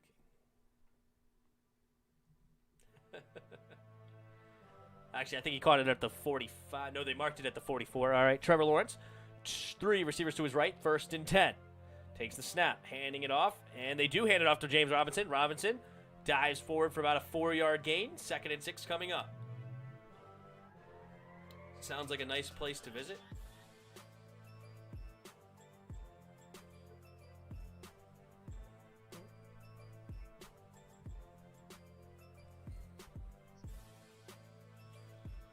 Going out of town tomorrow morning, going to Atlantic City in New Jersey. Maybe gamble a little bit. Who knows? We'll see. Trevor Lawrence in the shotgun. 2 receivers each side. Takes the snap. Play action. Trevor Lawrence rolling right, rolling right, rolling right. And he's going to get maybe a yard. Pushed out of bounds. No flags on for unnecessary roughness. So it's going to be 3rd and about 5. You done with Heineke, Tim, or does he deserve more starts? Oh, I'm nowhere near done. He made a couple of mistakes, and mistakes on him. It was undeniable, but I am not done with him at all. Ulagadum Smith Rowell. I don't know how to say your first name. Ulagotim? Ulagotum? Maybe? Hey, how's it going? Thanks for stopping by. And sorry, I probably butchered your first name in many, many ways. The QB isn't our problem. Not even close. True, bud. True. All right, we're going to get a timeout by Jacksonville. The clock was rolling down. So 3rd and 4. We're going to regroup. It's a big 3rd and 4 because if they give it back to Cincinnati, they haven't been stopped in a while.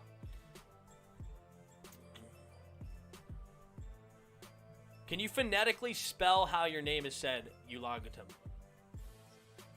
Otherwise, I'm going to call you Rowell. Just kidding. I'm calling you Smith. That's the easiest one out of the 3. You are now Smith. Unless you phonetically show me how to say your first name, and I may call you by that.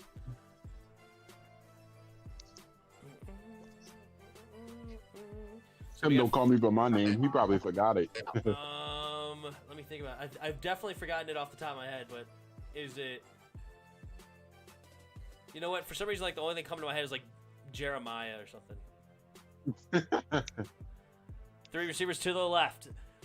Trevor Lawrence in the shotgun. Takes the snap. 3-man rush. Oh, Henderson.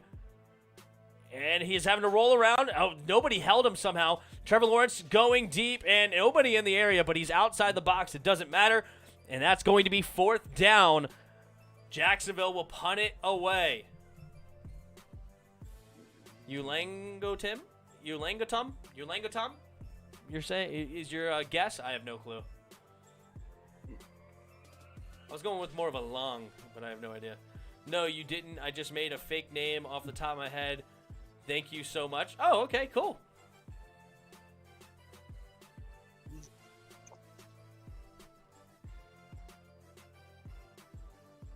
Made a fake name off the top of their head. All right, fair enough. Not many people do that, but no problem. Thanks for stopping by. Hit that like button if you haven't already, and hit the sub button if you're new. Cook in to punt it away for Jacksonville. Let's see if they can't pin him back deep. And not a bad punt. Should go out of bounds right around the 10-yard line. Let's see where they mark it. Yep, it is the 10-yard line. And 1st and 10 for the Joe Burrow and company. Jacksonville's defense has been disastrous in this second half. I mean, it's 3 straight drives, all for touchdowns, and all of them quite long drives as well. If we look here at the play-by-play, it was 10 plays, 75 yards, 12 plays, 86 yards, and then the first one was the shortest of 4 plays, 69 yards. Giggity. And let's see what they do on this drive.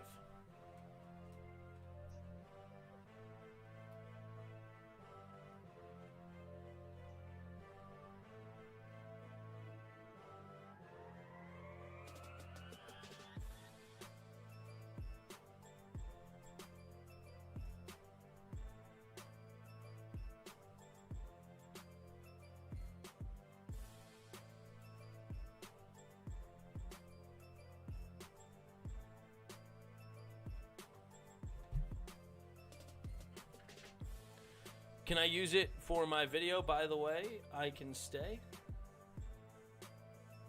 I don't know what video you're referring to, and I don't know what you mean use it. By the way, I can stay. You can stay? Good. Hang out. Hit that sub button. Seriously, go hit that sub button underneath.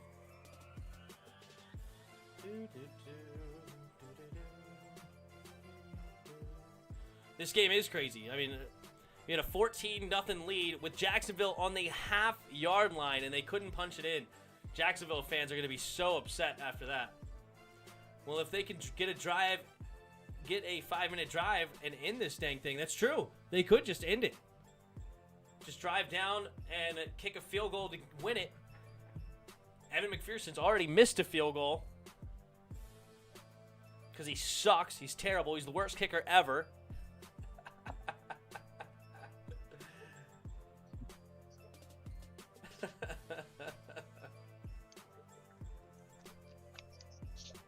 Can't believe I cursed him that bad. That was insane. I pumped him up like I don't know if I've ever pumped somebody up more in my life. And then for them to just fail right away is, I mean, the amount of times that happens is incredible. And for me to call it right beforehand, I'm like, oh shoot. I may have screwed him. All right, Joe Burrow in the shotgun. 3 receivers to the right. You don't like kickers. Burrow takes a snap. 4-man rush. Stays in the pocket, pump fakes, throws it underneath. Caught by Boyd, and he goes over 100 yards for the game. Flag thrown in the secondary. But Tyler Boyd will get the first down. We'll see what it is. Best to start talking him up early and often. Start talking about his leg. His leg, worst in the NFL. I mean, I don't know how he's a kicker. Prior to the pass, illegal use of the hands, hands to the face, number 44, defense. Penalty declined. First down. Dude, you had such a man crush on him during the draft. I know, I loved Evan McPherson. He was a beast. He is a beast. I wanted him. I wanted him bad. Joe Burrow. Under center. 3 tight ends to the right. Takes the snap. They're going to run to the right. Joe Mixon hits a hole and gets around the edge and tries to stay in bounds. Dives forward. Looks like up near the 40-yard line, I believe. Joe Mixon's going to go to the bench. Gets up limping a little bit after that one.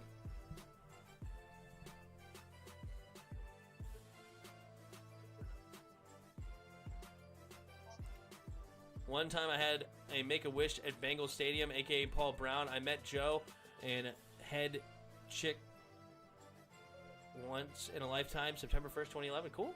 That's awesome. Joe Burrow under center. 30 tight end set. Takes the snap. Handing it off again to the right. This time it's Samaje Perine, and he gets hit hard. But he does spin around and gets a yard out of it. Looked like he was going to get maybe tackled for a loss, but kept spinning and gets a yard. So it's going to be 3rd and 1 coming up here for the Bengals. 4:20 to go, giggity, in the fourth quarter. It was actually their 30, not their 40, excuse me.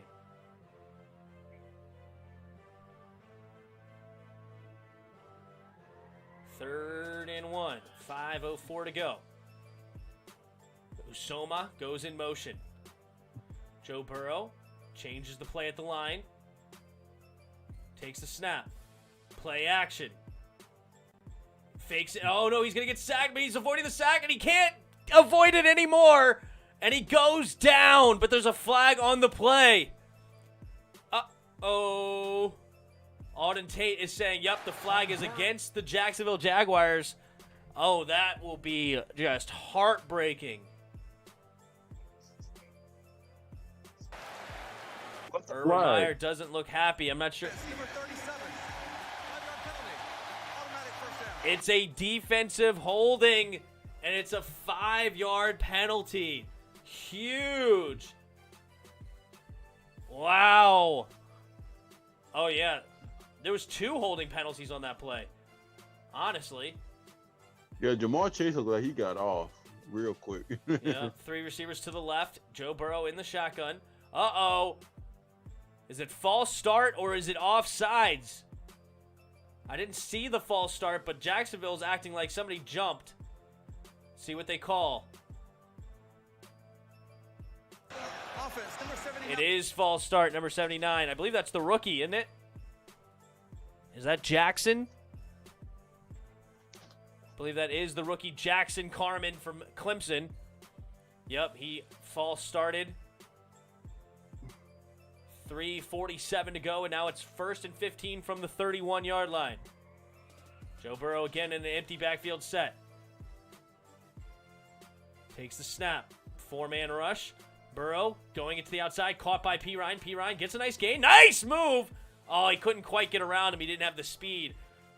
But he is going to get... Are they giving him the first down? And they are! First down. Ah, wow. I think that was a very healthy spot for the Bengals. See where he goes down here. Yeah, I think he's like a half yard short, maybe a full yard short, to be honest. I don't think. That's an interesting one. I don't think his body touched the ground too late. Hold up. Joe Burrow under center, 3 tight ends. No, yeah, that's a first. Okay, his body, his knees didn't touch no ground. He was on top of the defender. That's fair. 2-yard run by Samaje. What up, Joe? Jimmy John? How's it going? Yo, HH, sup? I don't know who HH is, but what's up? Red Wings. Oh, Jaguars, no matter how well things might be going for you, you'll find a way to clutch defeat from the jaws of victory. That's right. Sub? Ain't Thanks, that man. right? Appreciate the new sub. Badis Fatfa? Why we got 3 dislikes? Because that's what people do. Haters. Probably because I'm not showing the actual game. Even though my thing says play-by-play, not live game. Some people just can't read. Throws underneath, caught by Usoma, and Soma is going to get the first down. And that's going to bring us to the 2-minute warning. Oh, they're trying to hurry up to the line. Joe Burrow wants to get one more play, maybe. Yeah, he doesn't have time. He was a little too slow on that one. So that's going to bring us to the 2-minute warning. They're already up to the Jacksonville 43. This would be a 61-yard field goal, and I am dead serious. They are already in field goal range. I don't care if he missed it earlier. And I don't care about cursing him again because I believe in him that much. I'm going to talk him up again. He can make a 61-yard field goal if need be, but he's not even going to be asked to be. He is going to get inside field goal range as long as the Bengals don't turn it over. I'm more afraid of the Bengals turning it over than I am him missing a 61-yard field goal. Evan McPherson has the leg to make it.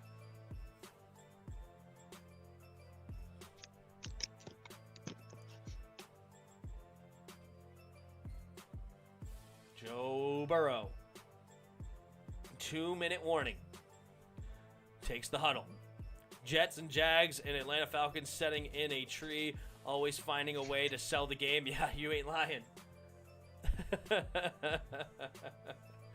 Atlanta worse, though. Well, Atlanta has the worst meltdown of a hit in history, but no, Atlanta's not worse than the other ones. Yes, they is. No. How about that Cowboys loss last year? It was bad.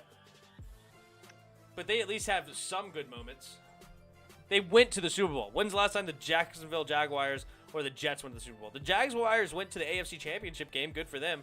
I'd rather not be in the Super Bowl than blow a 28-3 lead. There's an argument to be made there, to be honest. What up, Hawk? All right, 2-minute warning. Joe Burrow under center. Again with that 3 tight end set. I feel like Cincinnati either goes with a 3 tight end set or it's empty backfield. Like, there's no in between. Not seriously, but they have a lot of different formations. Takes the snap. Handing it off to P. Ryan, going to the left side. Can he find a crease? All right, nice little run, and it's going to be a 3-yard gain. But, another flag on the play. That's going to be holding. Bring him back. Number 67 is upset about the call. I don't know if they're going to show the replay or not. Against Devon Hamilton, and that in Cincinnati. And that's going to be a 71-yard field goal. I still think he can make it. I still think... No, I'm just kidding. 71's too far. Oh, it looked like he just lost his feet. I don't think that was a hold. All right, now they're backed up to the 47-yard line of their own. Joe Burrow looking to throw, throws underneath, and it's caught by Boyd, and Boyd's going to fall forward up to about the 47-yard line. We're looking at second and about 14, roughly, after the holding call. Talk to Bills fans. They're grateful for the second best dynasty ever to make it to the ever, or did it make them better? Or bitter? I don't know. Maybe. For a record, oh my God, yeah. Could you imagine if Justin Tucker only holds the record for a week? That'd be kind of sad. Right? 3 receivers to the right. 2nd and 14. Just over a minute to go in this game. Tied 21 apiece. Caught by Osama. Osama is going to break it off. Oh my God, he's still going, and he's well into field goal range now. And the Jacksonville Jaguars are in trouble. They'll save their timeout to ice the kicker. They only have 1 left, but now they're well into field goal range. Usoma having an incredible day. All-time, maybe Janikowski. Janikowski was Sebastian Janikowski. Boom of a leg. Boom. But Justin Tucker's the best of all time. But Sebastian Janikowski is a monster of a leg. Moot now, it's a chip shot. Yep. Shaquem Griffin, you should have stayed in Seattle. So they'll call Cincinnati will call timeout with 21 seconds left. So they'll run one more play. Joe Burrow hyped. What did Usama have today? Usama had 5 catches, 95 yards, and 2 tugs. What a day from the tight end. What a day. Caught that screen pass and just took it off. Jimmy John says 3-1, 3-1. Congratulations, man. Come on, Tim. Call it a chip shot. Do it.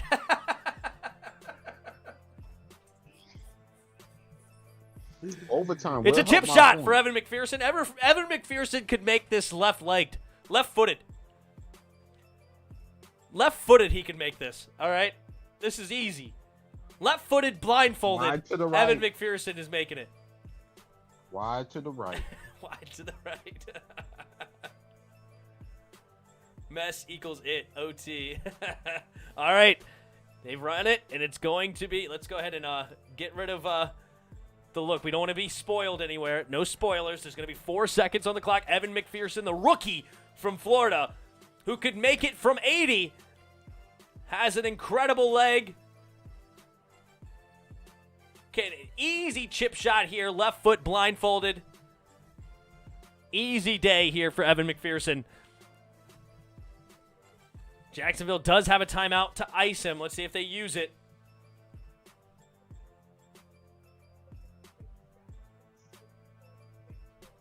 They're on the right hash. He only had 1 other field goal attempt, and he missed it from 43. This one is from, 40 yards, roughly? Yep.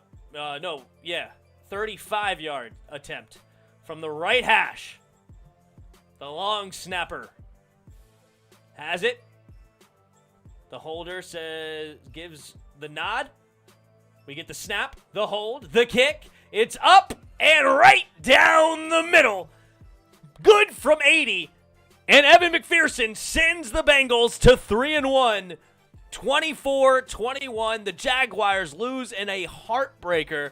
Tough day for the Jaguars. They were up 14-0 on the half-yard line of the Bengals. They couldn't punch it in, and it proved to be critical. The Bengals, an incredible let's talk about a tale of 2 halves. You had no points in the first half, and then in the second half you had 4 drives. The first 3 were for touchdowns, and the last one was a game-winning field goal where you could have probably scored another touchdown. Absolutely incredible. Joe Burrow, 25 for 32, 348 yards and 2 tugs. Joe Mixon had a nice day, 16 carries, 67 yards and a touchdown. Tyler Boyd, 9 catches, 118 yards. C.J. Usoma, probably the player of the game, tight end, 5 catches, 95 yards, 2 touchdowns. Then over for Jacksonville, Trevor Lawrence had an okay day compared to what he has been doing. 17 completions, 24 attempts, 204 yards, only took 1 sack. And Trevor Lawrence, 8 carries, 36 yards, and a touchdown as well. James Robinson had a nice day, 18 carries, 78 yards, 2 tugs. And the leading receiver for Jacksonville, 6 catches, 99 yards, was Laviska Shenault. Defensively, you had a Gotsis sack from Jacksonville. Also, he had a tackle for loss. Campbell also had a tackle for loss on a nice screen play. Logan Wilson had an awesome day. 10 tackles, 1 sack. Also a tackle for loss, including the big tackle against Trevor Lawrence on that goal line stand we talked about earlier. He was the main catalyst to take him down. Let's take a look here at the team stats. You had 21 first downs from each team. The third down efficiency, 6 for 12 for Jacksonville. Also 1 and 2 on fourth down. Bengals went 5 for 9 on third down.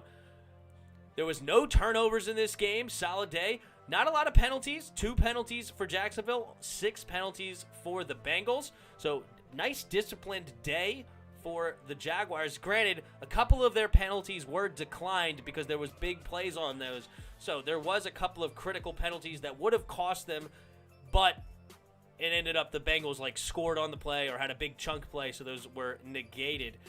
So not a bad day from Jacksonville. Something to build on, something to continue to work through, but they do go to 0-4. The Bengals move to 3-1 atop of, I believe they're in first place over in that AFC North. So good for the Bengals, especially now with the 3-1. They're definitely in first place now. But I think no matter what happens in the other games, they should be in first place again. And congrats. Jimmy says, let's go. 0-4 for Trevor. Yep, in high school and college combined, he was 48-4. Now he's 0-4 in the NFL. Wow, he already has more losses in NFL combined throughout his entire career. That's tough. But, all right, guys, I got to get going. I can't hang out too long. Thanks for hanging out, Spoiled. And thanks for coming in, Chris and ProTech earlier. It was a lot of fun. Thank you, everybody in the chat. Andrea Eastman was here. The Hawk TV, Joe Jimmy, Redskins Man 10, Badis Fatfa here, and many more. Red Wings 101 was here. Was here. A lot of you. And then, of course, the new guy, Ulangotum Smith Roel. Thank you. Thiago Oliveira. I can't say your name. I apologize. I'm terrible. I'm the worst. And I'm going to quit saying names here before I butcher another one. But what's up, Redskins, the Braves? Broke my rule already. But yep, it was fun, and I will see you guys again on Sunday. But also on Saturday, I'm having an Atlanta Falcons fan on the channel to discuss Washington versus Atlanta. If you want to swing by, that'll be Saturday evening, I believe, at 5 o'clock. And then we will be back for the live stream, 1 o'clock on Sunday Eastern time for Washington versus Atlanta. Then the Sunday night game, what is the Sunday night game this time? The Sunday night game is Tampa Bay versus New England. You got Tom Brady coming back to Foxborough. That should be an interesting one. See what Bill Belichick has up his sleeve. And then you have a division rivalry of 2 really good football teams, Raiders and Chargers on Monday night. We'll be here for that as well. And we'll see you then. And until next time. See ya!